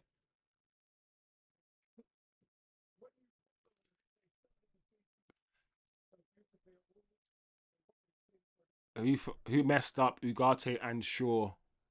Yeah, I don't understand how Luke Shaw's found a new lease of life at Man United. Every manager, Ten Hag, Mourinho, Moyes, Louis van Gaal, every manager comes in, this guy gets a new lease of life, plays the first 5 games for them, then gets injured for the rest of the season, and we have to look elsewhere. I remember Ole Gunnar Solskjaer tried to bring in, what's his name? That left back. Oli brought in Tellez, and Oli brought in the kid, the 18-year-old kid from the academy, Brandon Williams, and neither of them got rid of Luke Shaw. Bro, look at that pass from Ugarte. That's my point. Is that our passing, bro, our decision making is so crap. Osman says opposing team coaches will be like, okay, guys, we must overrun their midfield too. Yeah, we know this. We know this, Oz. Everyone says it out loud. The Fulham manager said it. Just overload the midfield. I'm mad you got past the ball there, bro. I'm not gonna lie, yeah, sell Ugarte. I'm tired, yeah, of seeing Ugarte that we know isn't a good footballer try to shoot. You're not gonna score a goal from there, Ugarte. Stop shooting. That's not you. It's not your thing. It's not your forte, bro. Just get the ball, pass it 2 yards sideways. That's all. That's what you need to be doing, Ugarte. Don't try nothing fancy. Wendell says, cannot provide balls into the box because we have no midfielders. The midfield is a heart of the team. They dictate the play. But unfortunately, it's the same old story. Keep on. I don't understand why this manager doesn't want control, doesn't want a midfield. He wants Ugarte and Bruno. He thinks that Ugarte and Bruno are going to control the midfield against Man City or do anything. He doesn't want to change it either.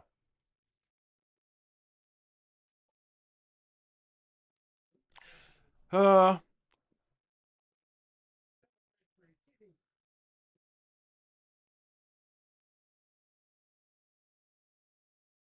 Wendell, we are fielding crap because that's all we have.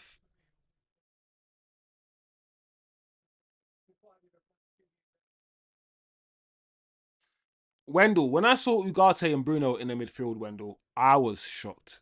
I was like, really, against Man City, you're starting. And the thing is, Man City's midfield, right, aren't quick and like Rodri is not pacey. Like Reinders isn't pacey. You could start Casemiro in that midfield with Bruno. We didn't need to start Ugarte. We need someone who can play football. We need ballers in midfield. We need a Casemiro to play football.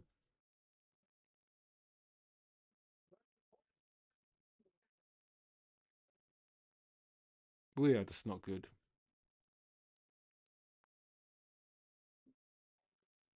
Here we go. Four.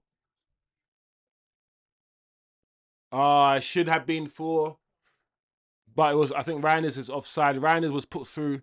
Every time Man City attack, it looks like they're gonna score, guys. Look at this. We got four. We got so many players back. Look at Maguire. Oh man. TK, okay, boys. I headed out to my local park to watch some proper footy. Under 12 kids. Oh, y'all be good and hug. Oh man, TK. Big up TK in the chat, bro. TK, enjoy your day, bro. Go outside and enjoy your life, man. Like, I'll be vexed and I'll be pissed off for the hour and a half that I'm watching this game. But soon as the stream ends, as soon as this football match is over, I can get back to my normal life. That's all I'm saying. It is not enjoyable watching Manchester United play football. I haven't enjoyed this process that we are now going through, right? I haven't enjoyed it for the past 3 years under Ten Hag and under Amorim. It's been for me the worst footballing period. Mourinho played better football, of course he did with Pogba and Martial. Oli played better football, and we didn't like Oli. Oli wasn't good enough, but at least Oli we had flipping Mason Greenwood, we had Martial, we had Rashford, we had Sancho coming through. Our attack was crazy under Oli. Listen, I'm not even saying that Oli needs to come back or any of these managers need to come back. I'm nowhere near saying that. I'm saying that over the last 2, 3 years, Ten Hag and especially now with this manager, we haven't seen good football. We haven't seen the attacking. We haven't seen anything to buy into.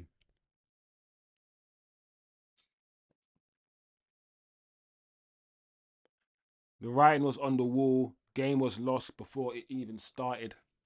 Yeah, Wendell. Yeah, man. That team selection was crazy, Wendell. The sad thing is, yeah, we don't even look like we.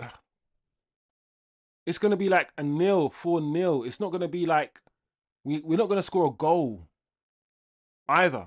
You know the ones where it's like we haven't even come close to scoring. Yes, and Bumo had that shot that Donnarumma saved, but that was from nowhere.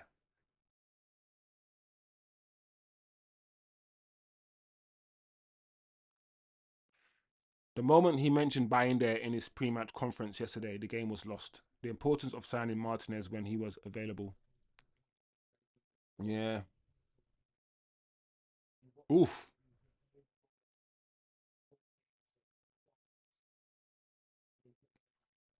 Why has he bought on Maguire, man?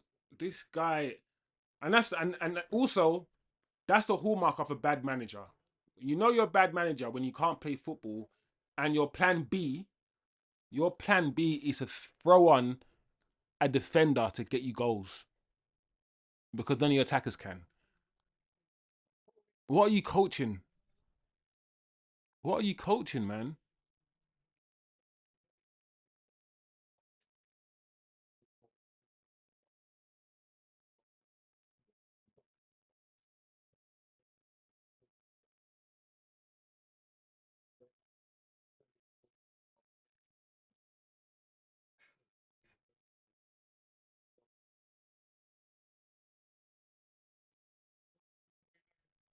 Look at this now. Kobe's got the ball, yeah. He's made the wrong decision.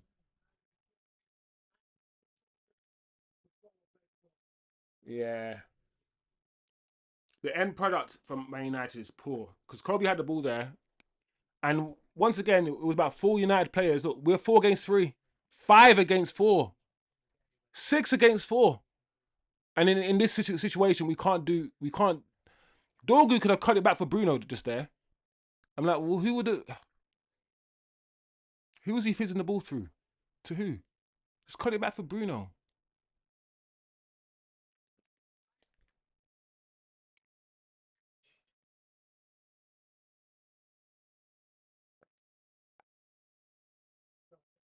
Oh, you gotta tell you.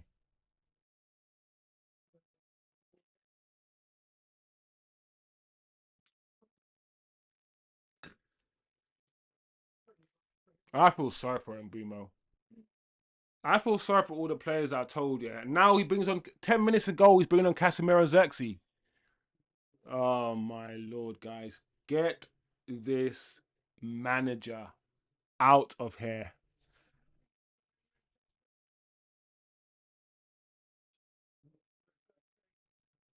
Get him out of here. He now brings on Zirkzee with 10 minutes ago, and he now brings on Casemiro. 2 players he should have started the game with. I can't believe Ugarte got 80 minutes of football. We saw Ugarte for 8. We should never see Ugarte play football for this football club again. Ever. We've seen him enough now. We saw him all last season, and we know what he's a. He can't play football for Man United. He's not good enough. And as bad as Casemiro has been, according to a lot of you guys, he's much better than Ugarte. Give me a Casemiro with no legs over Ugarte every day of the week, bro. Every day of the week. Bring on a centre back when you're losing, and then with only 10 minutes to go, is now you're bringing on Zirkzee. What a prick! This manager is actually a prick, you know. This manager is actually a prick, and I don't like to talk like this. I leave it up to other YouTubers, but he's actually a prick.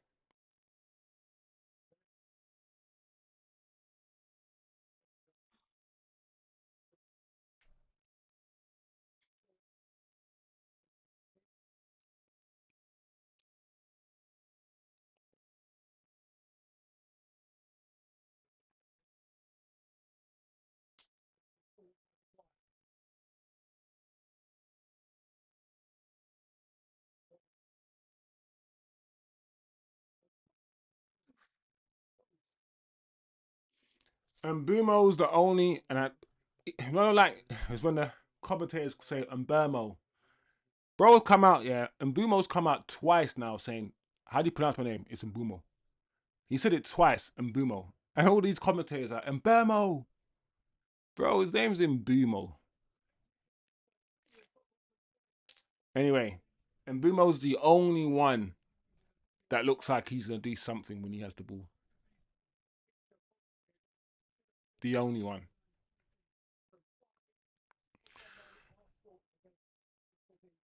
Chelsea's next. Ah,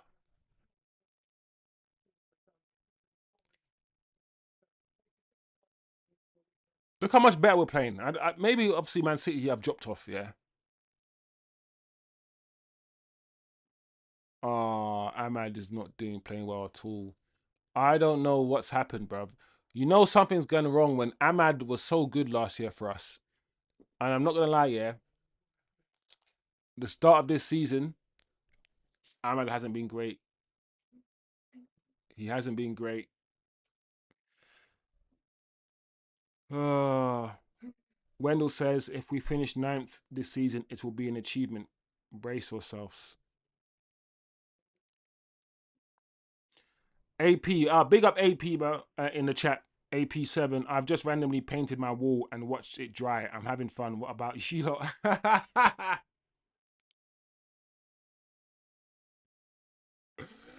And Boomer just missed the open goal. That's when you know. That's when you know. And Boomer just missed it. Oh my gosh. I think AP's having more fun than we are. Oh wow. It was fizzed into him, but Mbimo couldn't get his feet sorted. That should have been a goal. I can't believe Mbimo missed that. I think AP7's having much better fun watching his wall dry than what we're doing here watching Man United play football. Listen, guys, I will keep doing watch-alongs. I'm never gonna stop supporting Man United. Never. And I'm gonna keep doing watch-alongs. But as we can see, this season is going to be a very, very bad season. We're not going to see good games.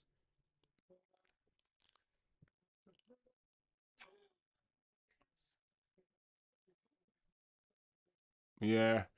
This season now is going to be like this. You know when it's like you continue how you start, right? We lost against Arsenal, drew against Fulham, beat Burnley, just about beat Burnley. Yeah. Burnley are relegated, a newly promoted team, just about beat them 3-2.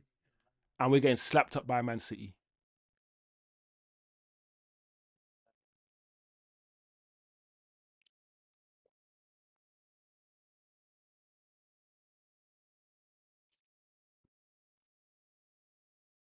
Saud Gaming. Bro, Saud, I've already told this chat, yeah, and everyone who's on this Onana hating train, I've already told them Onana's been used as a scapegoat. Onana's been used as a scapegoat. Don't think we're going to start winning games that Onana has left. I told them this. I said Bayindir will make mistakes. I said any goalkeeper, including Martinez, will make mistakes playing in this team with this manager, with this system, under these circumstances. It's not just how good the goalkeepers are. It's an environment. I don't think people understand, yeah, how difficult it is, yeah, when the media, everything, it's when our manager Amorim, to be fair, comes out and he says he needs a goalkeeper with big shoulders that can handle this time at Man United, can soak up all of the toxicity, all of the hate, all of the everything, and play well. That's not buying there. And to be honest, it's not a new goalkeeper. No new 23-year-old goalkeeper is going to do well here. The problem is bigger than the goalkeepers. I've said it many times. Our issue was not just the amount of goals we conceded. Our issue is that we don't score goals. Manchester United Football Club under Ruben Amorim are the worst attacking football club in the Premier League. Nobody attacks worse than us in the league. We do not score goals. Look at today. There was times today, yeah, where we had six players against Man City's 4, and we couldn't score. Do you know why? Because we've got defenders playing wing back. We don't have attacking patterns of play. Our decision making's poor.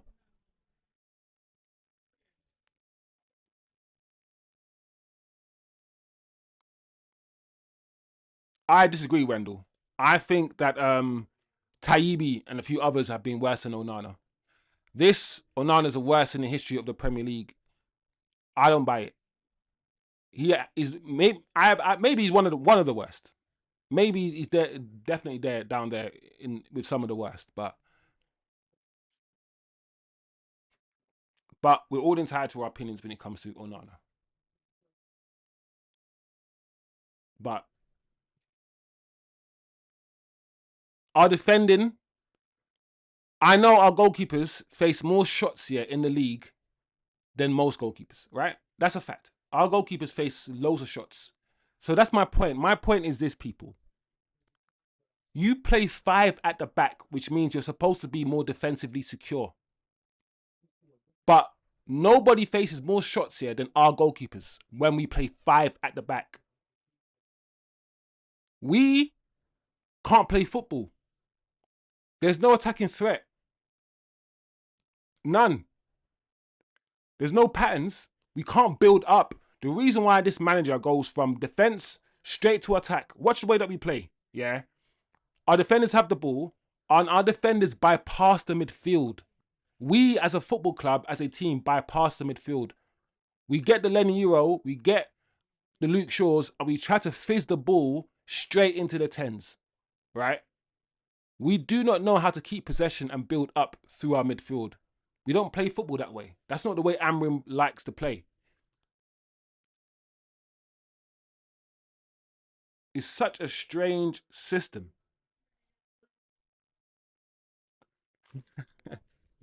No, I agree, Wendell. I agree, Wendell. What Nana did at Grimsby, yeah, that's crazy. But Nana's gone. Let's the point remains the same. That a new goalkeeper, whoever it was, is not going to change Amorim. It's not going to change him. The manager and the manager's ideas of how to play football hasn't changed. The manager has a way of playing football that I do not believe is conducive.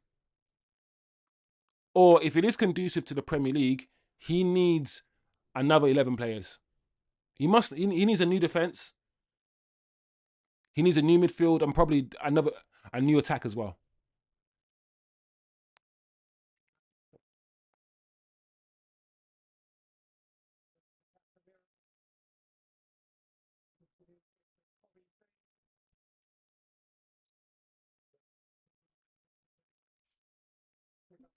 Yeah, guys, this is terrible.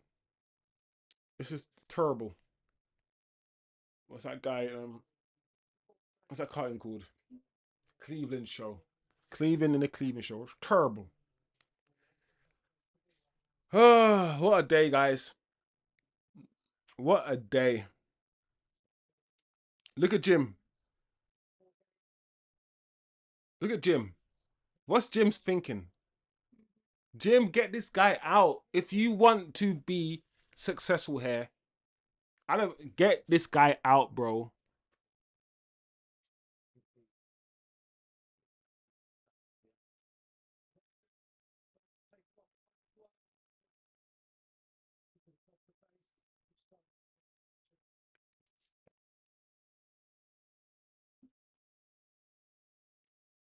I don't feel sad. I'm not gonna lie, yeah. I don't like the manager messes up, yeah. I feel sorry for the manager, but when the player messes up, the player has to go. When the player's not good enough, it's like, get out of the club, Onana. Get out of the club, you're not good enough. Abuse, abuse, abuse. When the manager's shown that he's not good enough, it's like, I feel sorry for the manager. Nah. No one forced the manager to pick these players. Nobody forced the manager to do this stupid system. Nobody forced the manager to start Mazraoui as a right wing back. Nobody forced him to do these things. Those are all his decisions, bro. There's a much better team out there that he could have picked. That he could have picked.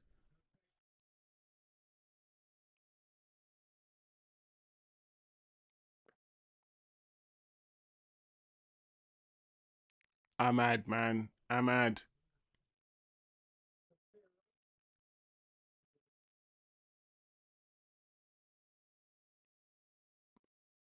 And the sad thing about this manager, it doesn't look like he's learning. You know when he's like we you know when we feel like as a fan base, okay, he now knows not to play DALOT as a wing back. He now knows that. Or he now knows, yeah, he can't play Mazraoui there because as a right wing back, he now knows it. So we're not gonna. No, He doesn't learn. That's a problem I have with this manager. It's like, I always say this to myself. In the manager's second year, because this is his second year, I want to see what he does in his second year to show me that he's learned in the first year. As in, he's watched the football team play first 8 months. He came here October, November time, had, 80% of the games, right? His first year wasn't good, finishing 15th. He must have understood something. He must have observed something. So second year, you have to implement something showing me that you've learned something from the first year. What did you learn from the first year? Did you learn that you need stronger midfielders? Did you learn that you can't play DALOT match? What did you learn? And the way that he started this season and the type of football that I'm seeing, it shows me that I don't know if this manager is learning any lessons when he's watching a football match. He's just doing the same thing over and over again.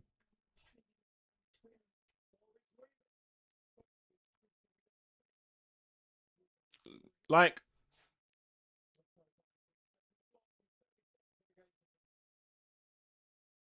I knew he was going to start Bayindir. And I'm pessimistic, guys. I said, you know what? And you guys were there. I think Thursday or Friday show, I said, you know what? Flip it. Dash in the goalkeeper. Dash in Lammens. Because at least we've seen that Bayindir makes loads of mistakes. We don't know that with Lammens. Dash him in.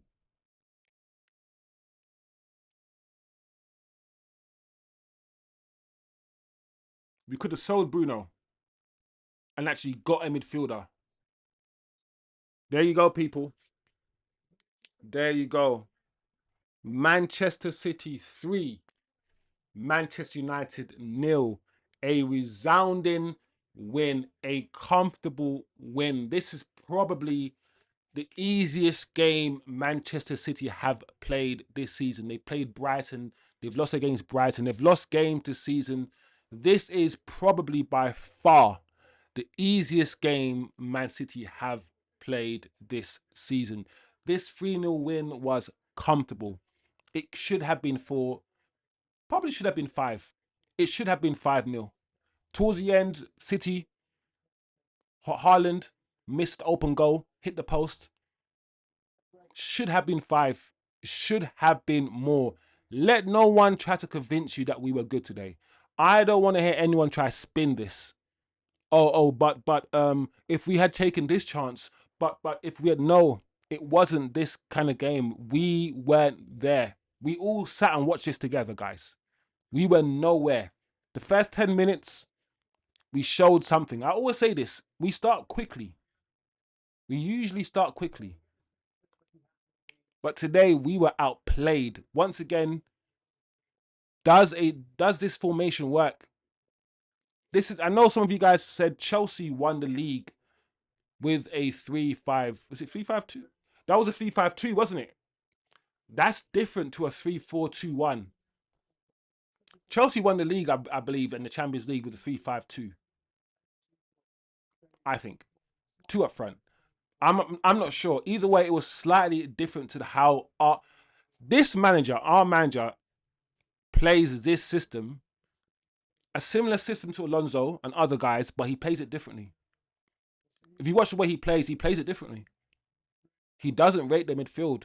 Maybe he doesn't rate the midfield and he bypasses the midfield because he doesn't believe he has the midfielders. But I'm telling you, people, I'm telling you this. If we get Baleba, who's making hella mistakes right now for Brighton, he's not even playing for Brighton right now because he's not playing that well. If we get Baleba and Adam Wharton and put those two in that midfield with this manager's system, I do not believe it changes much.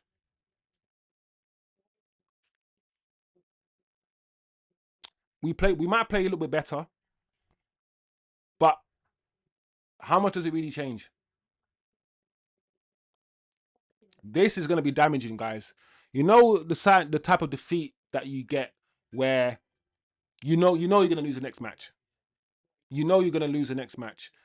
The best way, yeah, for anybody to buy into anything is to win. I think this manager will find it hard now. He will find it very hard, and tell you why. The new signings are seeing more defeats and they're seeing more worse games than there are good games. So the old guys that you inherited, you tried to make them buy into your system last season, and you keep losing. You finish 15th. Nobody's bought into your system because nobody believes it works, right? The best thing for you to do as a manager is to get rid of those players and get new players that buy into your system. But for those new players to come in and buy into what you're doing, you have to win games. They have to see it work. The CUNHAs, the Brandon Bumos, the Seskos, the new guys that he's got in, if we keep performing like this and we don't win games, playing this kinky football, yeah, then he will lose those players too. And then it will be the same. And then you guys will be saying, it's the players. The players are walking. The players have down tools. And I'll be like, yeah, they've down tools because they've tried their best. They've ran and they can see the system doesn't work. And this infection, you know, the Man United disease that infects all the players eventually and makes all the players rubbish. No matter who we buy, the first year is good. The second year is good. But then by the third year, they start to get infected with that Man United shit. The CUNHAs and Mbumos, they're going to look very, very ordinary. Very, very soon. Very soon. I'm done now. It's going to take a lot for me to start singing this manager's praises. I'm not one of those fans who make up songs and start singing Amorim songs in the stadium before the man's even done. I hated the fact that these stupid Man United fans made an Amorim song after his first game. Bro, he hadn't done anything. Even Amorim came out and said, I don't know why I've got a song. I haven't done anything. I'm not a United fan who just backs every single manager that walks through this club. Always. You know the whole, I'm going to back the manager until the wheels fall off, until the house is burning in front of me. No, sometimes, yeah, when you smell smoke, fire comes after it. You don't need to wait until the fire. You don't need to wait until the house is actually burning down you know, you can just smell the smoke and say, shit, something's about to happen. Let's make a change. Let's get out of this house. Some people have to wait until we are flipping on fire, until the house is burning down to be like, I want the manager out. I think we've already went there. I think finishing 15th and losing to Tottenham in the Europa League, I think we're already in the fire. I don't know what else. It's the flames are not blue. The flames are the weak red flames. But you want the blue flames? What else do we need to see from this manager now? And maybe I'm just angry. Maybe I'm just angry. I'm just speaking out of this anger. And tomorrow I will calm down with a clearer head, and maybe I'll be able to analyze this. You know me. Right now my head is hot. Right now my head is hot. It is. I had to kick someone at the chat because that's how angry I was. I'm angry. I'm I am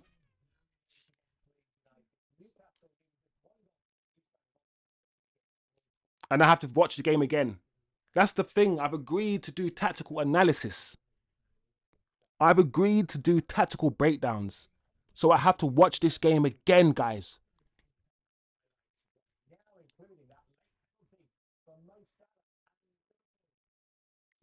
I don't even need to analyze what happened here. I'm close, guys. Okay, I hope tomorrow, with a clearer head, I'll be able to give you more objective conversation. You know me. But right now, all I'm going to give you is emotional shit. Because I'm aware that right now I'm in an emotional state. Right now, I'm angry. I need to fight Amrim. My go-to place is always to fight. I want to fight Amrim. I just want to organize the boxing match. Me and Amrim, the 3 rounds. That's all I want. Just 3 rounds for charity. It's a charity match. Just me and Amrim. You know, get our gloves on. I just want to just give him 2 uppercuts. That's all. You know, and the money can go to some sort of Man United foundation. There you go. Flipping hell, bro. Let me see the chat. Maybe the chat will. I can't, guys. I'm just mad, guys. This is crazy. This is crazy. From now on, I'm gonna be TK. I'm gonna approach TK. I apologize, TK. TK, I apologize to you for trying to be optimistic about this game. I apologize to the chat. I didn't make the team lose, but I literally thought we are gonna win this game. There's no reason for me to believe that we couldn't win this game. But then Amorim did his Amorim. Amorimmed. Amorimmed. That's what he did. We were Amorimmed today. The game was there for us to win, but we were Amorimmed. He Amorimmed us. Let me see the chat. Eddie. Eddie's in the chat. Big up Eddie, man. Eddie, no clear-cut chances, poor selection. I can't do this. Eddie, you guys can't leave me by myself here, bruv.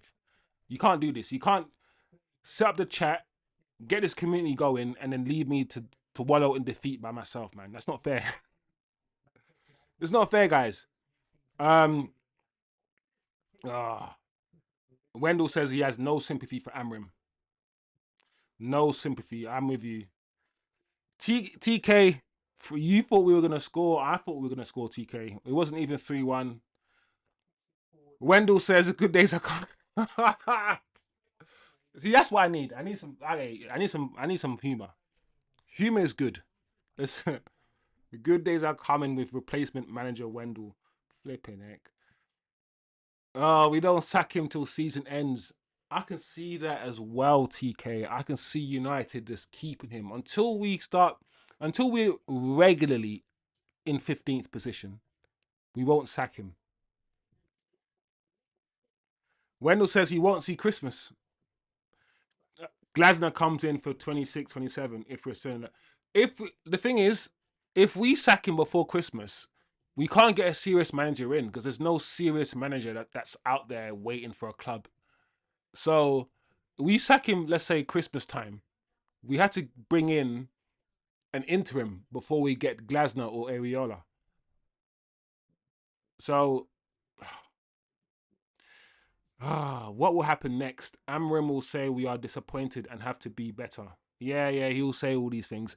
Amorim says, the thing about Amorim, yeah, he's good at saying the things that the fans want to hear. So he always looks like he knows what's wrong. He always looks like he's on the side of the fans. That he positions it. Amorim's very smart. Amorim speaks here like he's not the one in control of things. He speaks like he's on the side of the fans and he's just looking at like where the fans are. And they're like, yeah, I can see that, blah, blah, blah. I'm like, bro, you are the manager. You are the coach. You get the players ready. The performance is always on you. But he speaks in a way that the fans like. The fans say it's refreshing. It's refreshing to hear the manager say the problems. It's refreshing. It's good to hear the manager is emotional. It's refreshing to hear that he's emotionally unstable. Shut the fuck up, you fuckers. It's not refreshing. It's shit. I'm tired of it. I just hope that tomorrow, maybe when I come here and I'm not angry, I'm not emotional, then maybe I'll be like, listen, guys, we weren't that bad. Maybe, guys, when you actually look at it objectively, we had this amount of chances. And maybe. No, I don't even see myself doing that. Because I watched the game with you guys, and how many chances did we create? I'm fuming, bro. I'm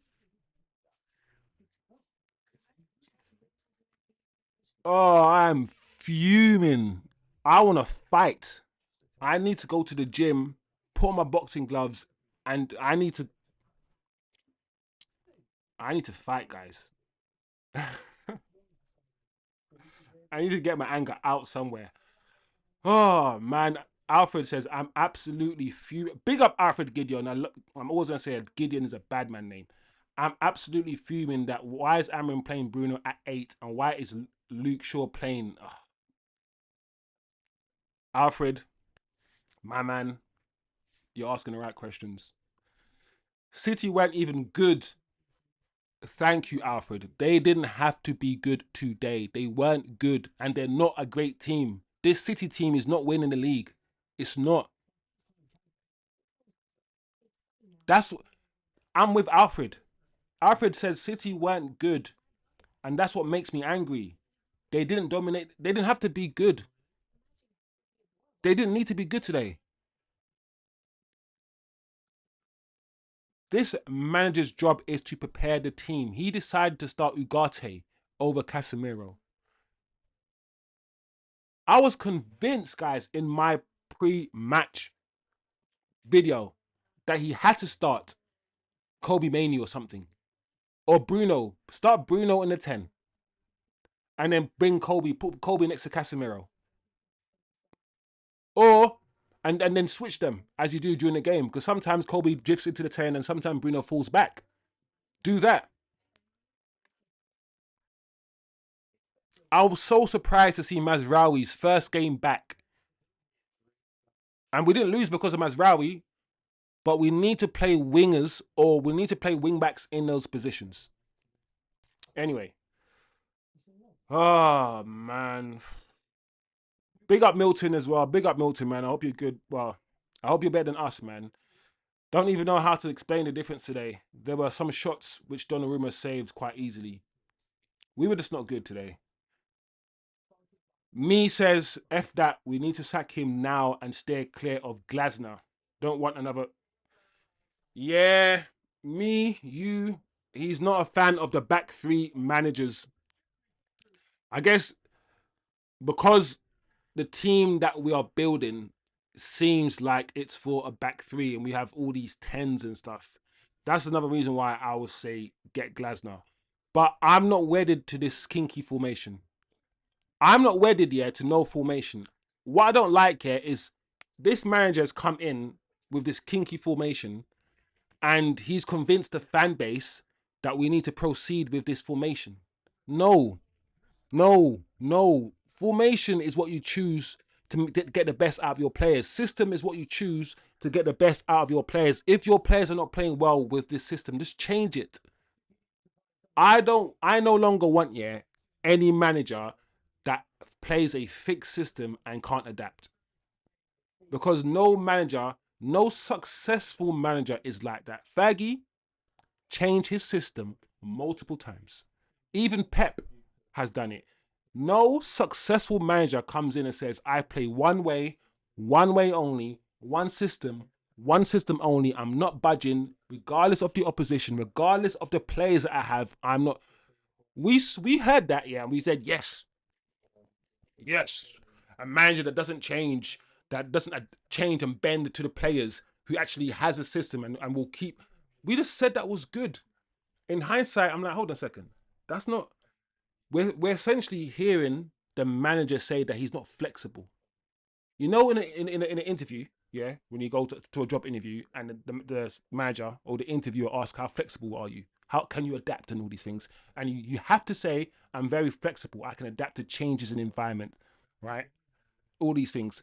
This man comes in, this manager says, I'm not flexible. I'm not adaptable. I'm going to keep doing the same thing. I'm like, yes. I need to fight, guys. I need to go to the gym. I need to box. Because this is pissing me off.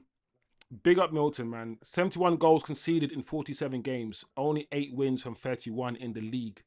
Get this mug out my club. And do you know what is me and everyone in the chat? Big up the chat, by the way. One thing I dislike, is the whole, his season started now. The season starts now. Amorim era starts now. What? What the bomber clock? What we are talking about? The season start now. What to your full E that boy them? But the season start now. What to them? Cha. The season starts now, bro. He's been here. He's been here. My gosh. Me says, pay the 13 million and get him gone. Alfred Gideon, yeah, man. Alfred, what you do, man? Ten Hag, it's lots of new. All right, Alfred, you made me laugh. It made me laugh. We need some humor. We need some fun because this is sour. TK Brass needs to call his bluff about wanting to quit sometimes. I feel like quitting sometimes. Oh, bro. Do you know what's funny about this? Yeah, we will say things like he doesn't run for the club. This footballer doesn't. He's not. He doesn't run for the badge. He's not Man United. He doesn't fight for the badge. Right? We say this about footballers who are not like fully in. They're just half-hearted. Right? They've got one foot in and one foot out. He's not. But our manager literally says sometimes I want to quit, and I feel like sometimes it's okay to feel. I don't know. Is it okay? Yeah, for our manager to come out and say sometimes I want to give up, I want to quit, and sometimes I don't. Because if a footballer, now hear me out for a second, guys. If a pick anyone, if Masvari came out and said sometimes I want to play for Man United, but sometimes I don't. If Onana or say anyone that you hate, Luke Shaw comes out and says sometimes I want to play for this club, but sometimes I don't. Sometimes I want to play well. And, yeah, whatever. If they want to fire me, they can fire me. I don't mind. If anybody was like that, had that kind of vibe about them, that sort of I don't give a fuck attitude that our manager has, you be saying that they're not in it, they're not in it for the long run, their heart's not in it. But this guy will say this, and people be like, oh, he thinks how I think. He's relatable.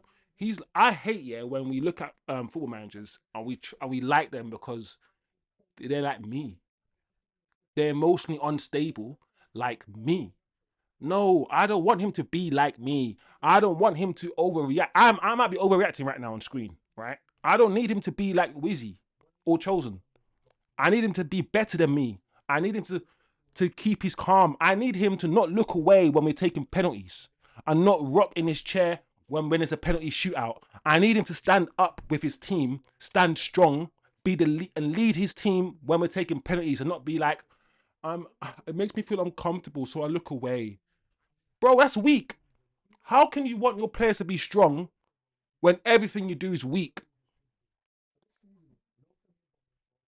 It doesn't make sense. You got to lead by example.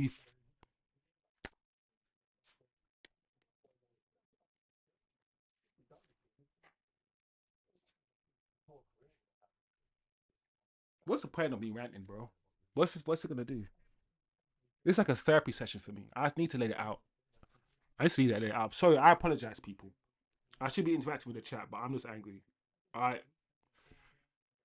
Oh man.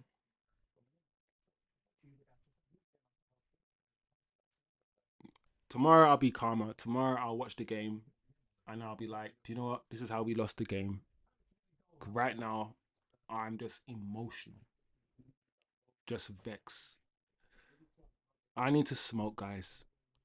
I need to roll, yeah, that Cali, that strong Cali. Yeah, I need to roll it, and I'm gonna roll. It's gonna be fat. It's gonna be so fat, yeah. And I'm gonna smoke it, yeah. And I'm gonna YouTube. If you ban me for saying this, I don't give a fuck now.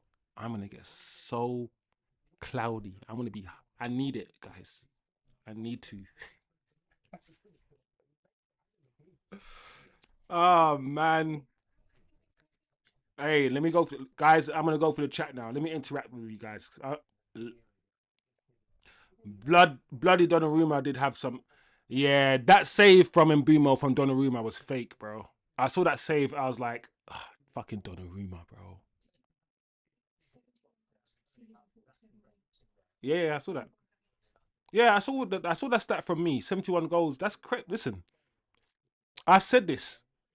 Put anybody in goal. Put anyone in goal if you want to. You go put your Martinez in goal and you see what changes anything. Like I said, Onana had never faced so many shots in his life. When he was a goalkeeper at Ajax and Inter Milan, playing with good defenses, he's never faced so many shots in his life. But Bayindir has never faced so many shots. Yeah, our structure. There's something deeply wrong with our structure. Anyway, um, me says Grimsby lost to Cambridge yesterday. Get out, me. Don't remind me. Alfred says Maz at left wing back and Ahmad at right wing back, and Bruno at 10 would have won us the game. I don't get why Mazraoui was at right. I'm not gonna lie, Alfred. I don't even like Mazraoui at wing back. I feel like the wing back profiles, the Dumfries, the who plays wing back for Liverpool that they got. All of these, you gotta be so quick and so agile. The Quenders, the wing backs we have in the world, yeah, are essentially wingers. If anything, you can argue the wing backs, the best wing backs are failed wingers. People that you know. That's why I don't really like Mazraoui as a wing back as much. Me says 4-3-3, 4-2-3-1, 4-4-2, 4-5-1, 4-4-1-1, 4-1-4-1, 4-2-1-3. Take your pick. 1-1-2, 10-10-5, 5-11-2, 511, 7-5, 7-8. Take your pick. Any numbers, any sequence of numbers, yeah? It doesn't matter. It will be better than this system. Just get a man. Now, I get the point. Me's basically saying get a manager that plays with a back four. Osman would be a great manager, and he's a Gunners guy. There you go. Fun fact: United only have 2 proper 10s. That's Cunha and Mainu. I agree. I've been trying to tell people this. I've been trying to tell people this. And Mbumo is not a 10. He didn't play. He doesn't play 10 for Brentford, and he's not a 10. End of story. Right? Cunha's a 10. Mainu's a 10. Ahmad's a winger that can play 10, but he's a winger. I agree. And Bruno's an 8. I agree with me. I agree with me. How many formations has Pep used at City? That's what I've said. Pep is the one that came out here with the 4 centre backs. Before Arteta did a 4 centre back thing, Pep did it. And we like, how's Pep playing with 4 centre backs? We were confused. But he made it work. He made it work.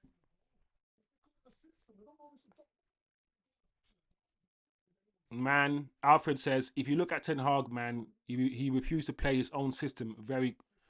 Yes, Alfred. He refused to play his own system. Very contrast Amorim. I know a lot of people wanting a manager to come in, guys, and have a system, have a way of playing, and don't change. And they want us to just recruit for the manager. That doesn't happen. I feel like now football clubs recruit partially for the manager, but they need to recruit for the club. We cannot keep bringing in a manager who overhauls all the players to fit his quirky little system. We get rid of 22 players and we buy another 22 players that fit a 3-4-2-1 system, only to get another manager in the next year who plays 4-4-2 and have to get another set of 22 players. No, that is unsustainable structure. No football club can run that way. Changing 22 players every 2 years when you change managers. You can't do that, right? So there has to be, you have to have both. You have to be, yes, we're buying this player for the club, but also you need this player. There has to be some sort of like middle ground reached. And Ten Hag, a lot of times when it mattered, Ten Hag didn't play his own system. Ten Hag tried to implement his system twice. At the beginning of every season, especially, don't forget that Brentford, we lost 4-0 against Brentford. At the start of every season, Ten Hag tries to implement his system.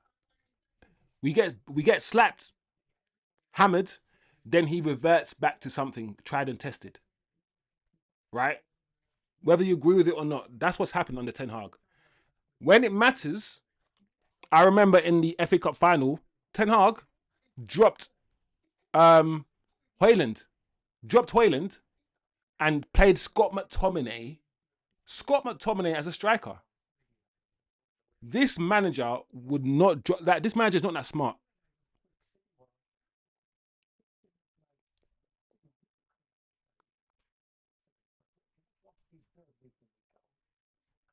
Osman says, big up for the support, but I could never work for a Brexiteer boss.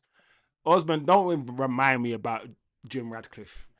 Jim Radcliffe used xenophobia so much. I remember when he was coming, talking about how he's going to bring Man United back to Britain and bring Manchester back to Manchester and how he's British. And he leaned on that so much. And these guys, I was saying, listen, I don't care if this man is British or not. I don't care. Take the Qataris' money and sell the club to the Qataris. I don't care. And now we've got Jim. It is what it is. It is what it is. There's a reason Gyökeres didn't want to join Amorim. If he was that good, then he would have reunited with him. Good point.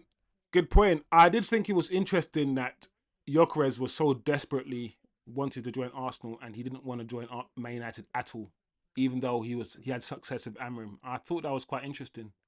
But guys, let's not forget, as much as you want to give Amorim credit for Sporting Lisbon, Amorim left Sporting right at the beginning of their season.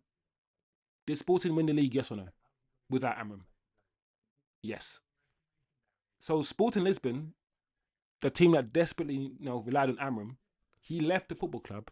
A new manager took over Sporting Lisbon, and guess what? Sporting still went on to win the league. With Sporting, Amorim was able to change at least 22 players in like 2 years. He's not going to be able to do that at Man United.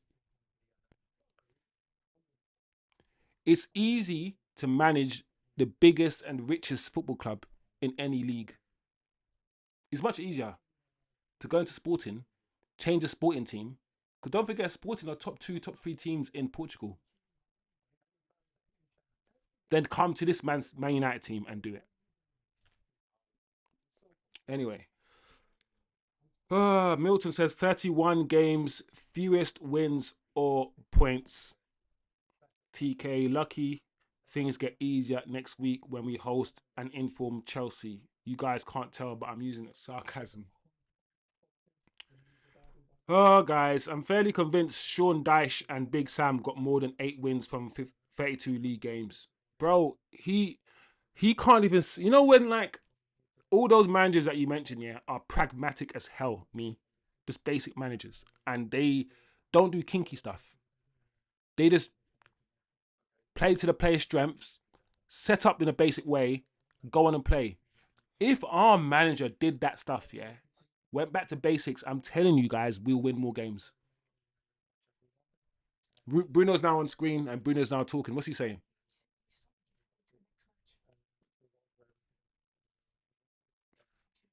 And the problem I also have is, yeah, psychology. If you're Casemiro and you're Bruno, and you know that you've got 1 year left, you know that you're leaving, your foot is always, you got 1 foot at the door. What are we going to expect from those players that don't have a future? There are certain players that we know don't have a future here. And there's certain players that we know that do have a future.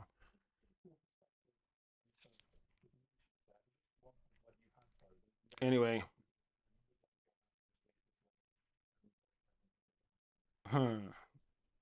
Shivam says, I just saw the highlights.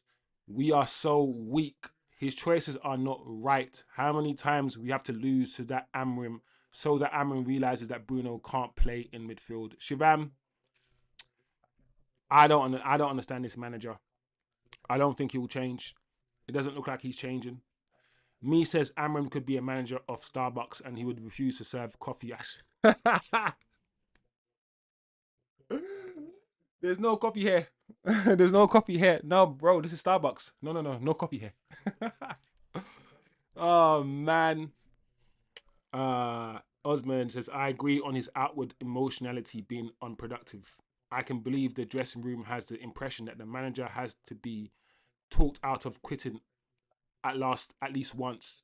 Does that bro, Oz, I don't understand, because we all work in business, we all work in an office, we all understand environments and toxic environments. We all understand how important culture is from the CEO, from the top down. We all understand that if the manager is taking the piss and coming in late and all these things, he then can't say to the staff not to come in late. You can't do that. You can't come in at 10 o'clock as a manager and expect your staff to come in at 8. It's just weird. We understand how important leaders are. You have to lead by example. We get this. His emotional outbursts, bro, How can we be stable, find stability when our manager is unstable emotionally? Just think about that for 1 second. You got bipolar manager. You sometimes want to quit, sometimes all these things, and expect consistent performances. The reason why we are a bipolar team is because we have a bipolar manager. Just think about that for a second. Every team will always reflect the coach, the manager. It will. Days and days and weeks on the training ground with this coaching staff and this manager, and this is what we see. Milton says, one thing this week, Amorim in the interview seemed to justify his choice of players. Says Milton. TK, Amorim's job title needs to be changed from manager to sideline attendant. He waited until 10 minutes, yeah? He waited until 10 minutes to go before bringing on Zirkzee and Kobe Mainu. And when he did bring those two players on, we played better. Did we play better because Man City had already won and they took the foot off the gas a little bit? Maybe. Maybe that's a part to play in it as well. But we played better when those two players came on. Not much better. We didn't, but marginally. This manager just sits there as well and doesn't make changes. Anyway, guys, I feel like I'm less angry now. I feel like I'm more calm now. Reading the chat. In other news, you heard about Ricky Hatton. Yeah, yeah. We just saw it, and we just saw the 1 minute silence. Was it 1 minute silence or was it applause? 1 minute silence as well. Yeah, man. RIP, man. RIP, Ricky. Osman said, allow the Cali. Support local small businesses. I wish I got to that comment sooner. Oz. Milton says, Mazraoui was not the best choice. I like Mazraoui. And do you know what it is, yeah? When I saw yesterday, when I reported to you guys last week about someone saying how good Mazraoui is, and there was a piece. Don't forget that propaganda piece on Mazraoui saying that Mazraoui is so technical, Mazraoui is the best signing. And we had a conversation. When I saw that piece, and I always think deeply, why is this propaganda piece about Mazraoui getting put out now? And I thought to myself, is Mazraoui going to start? Is Mazraoui going to start? Is that why we've seen that PR? And that's why we saw the PR. We have to understand these things. This is how it works, people. So I like Mazraoui, guys. I just don't agree with Mazraoui being wing back. I think Mazraoui is a right centre back. I don't know, people. Me says, TK says, no, Turkish actually, try job share at this point. Rude is on his way back as coaching staff. Job share between the two. Nah, bruv. We're making this even more complicated. Just get this guy out. Turkish. Me says, need to sack him soon, otherwise the new manager gonna come in and have no wingers. Just have a team of centre backs and that's why I'm saying we are gonna allow this manager to get rid of all our wingers. Don't forget, guys, that's what we did. Some of you guys don't understand what happened this summer, but let me explain to you, just in case you don't understand. The bomb squad were all wingers. Rashford, Anthony, Sancho, and Garnacho. The bomb squad was us saying goodbye to 4-3-3. Finally saying goodbye to it and embracing wingbacks and number 10s. We clapped and cheered, abused these players as we got rid of all the wingers that we have in our fucking squad. Got rid of all of them. We have no wingers left apart from Ahmad. Just understand. That's why I always tell people, let's not get angry. Let's not get emotional. I'm going to get angry and emotional in the heat of the moment. When I'm watching a match like this. Yeah, of course. But sometimes we can just analyze things. We got rid of all the wingers. Every single one of them. Boom, like that. And we didn't replace any of them with wingers. That was us saying goodbye to any 4-3-3 system. If we try to do 4-3-3 now, yes, in Mbumo, you can argue Mbumo is a wide player. So yes, and Ahmad. But Cunha is not really a winger. Cunha could play left wing, but he's not really that. It's it's interesting, man. It's so interesting, guys. Milton says so many players have left for various reasons. There's little longevity or experience in the squad left. Yes, don't think Amorim is strong enough to manage a big club like United. Yeah, it's good that we're starting to say these things as well and starting to think, because we sometimes pick and choose. We say things like this all the time. When you leave Man United, you get better. Before you come to United, you're good. When you come to United, you're shit, and when you leave, you're good again. So this is Man United here. You're good. Come here, you're shit. Leave here, you're good. That's Anthony, good. Come here, shit. Leave, good. That's Sancho. It's going to be Hoyland. It's going to be probably Onana. It's going to be McTominay. The pattern's there. We know this. So sometimes I feel like we don't understand how, when the system is making Ahmad look shit, when we've seen him Mbumo ball out for Brentford and now come here and play shit, we get too hard on our players. We sometimes get too hard on some players. We need to understand that this place, whether it's the fans, whether it's the media, whether it's the manager, whether it's the environment, whether it's the culture, whether it's the Glazers, whether it's the Ineos, it's a collection of so many different variables that impact this, that you can't just focus on one thing. It's not just the goalkeeper. It's so many different variables. And we as humans, we don't understand, or we find it difficult to understand if a problem is multifaceted. We prefer the scapegoat. We prefer to say the issue is one thing, get rid of the manager and everything's good. Get rid of this Onana, and we like that. We like a hero as well. We love a hero. We love one player being responsible for all our success and one player being responsible for all our failures. We like that stuff because critical thinking, yeah, will make us go, bam, this variable, okay, 20% the manager, 5% in yours. We don't have any time for this. So we also, as a fan base, I feel need to be better. We need to be better. Because I feel that we also, I say we, me, everybody, we aid this issue. We don't help the issue, we aid the issue. We make it worse sometimes. Um, Shivam says, I cannot believe the result. It's depressing. I need a Portuguese agenda out. After being 2-0 down, he's getting in Maguire. Bro, when I saw man pull out Maguire before Zirkzee, imagine you're Zirkzee and you're Kobe. This is why I said to you guys, all that harmony in pre-season is going to die like this. When the season starts, yeah, and Zirkzee and Kobe Mainu realize that they are below Maguire as an attacking solution, they're beneath Maguire as an attacking solution for Manchester United. Once you realize that, under this manager, you are going to be angry. This so-called harmony and all posing so we can buy the shirts. It's all posing these little tracksuits so fans can just give us loads of money. Nah, man. Get out of there, man. Get out of there. Keepers on the bench. What's going on at United?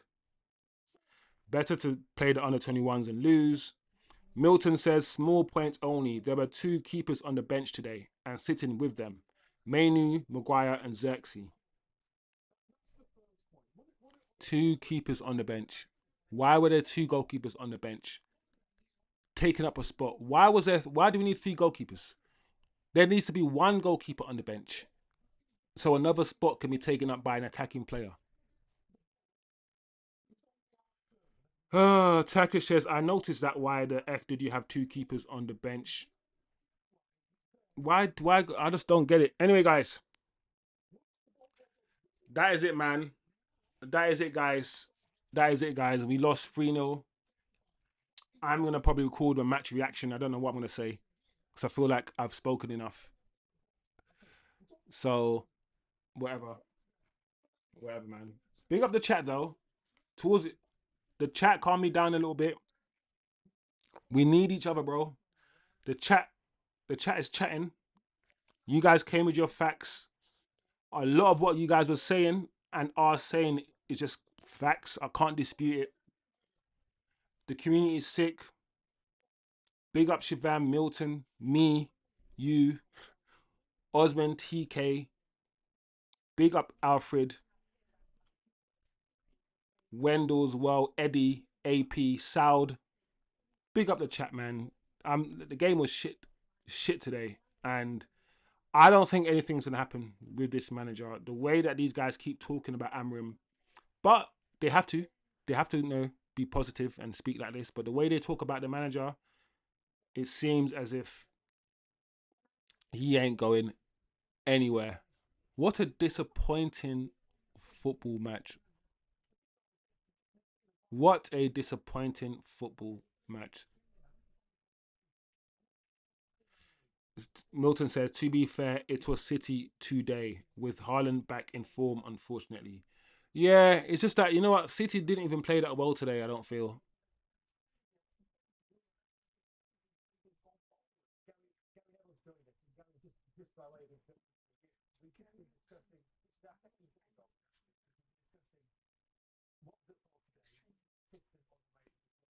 Yeah, but that's the problem. He feels nothing. He should be angry. Anyway, guys, it's been lovely, but it hasn't really been lovely. Let's be fair. It hasn't been lovely. Not a good match, but the stream's come to an end. Big up the stream. Big up the chat. Even though the result was crap, still a good stream. Still a good community. We keep going, man. We'll be here tomorrow, probably at 7:15. The aftermath of the game. There's going to be loads of quotes, loads of people saying this, doing that. The fallout is going to be crazy, guys. So hopefully tomorrow evening show will be a good show. Big up the chat again. And yeah, enjoy the rest of your evening, people. Make sure you enjoy it because don't get too mad. Get your anger out of the way. The game's done now. Just move on with your life and enjoy your Sunday. Yeah? Big up the chat, and I'll see you guys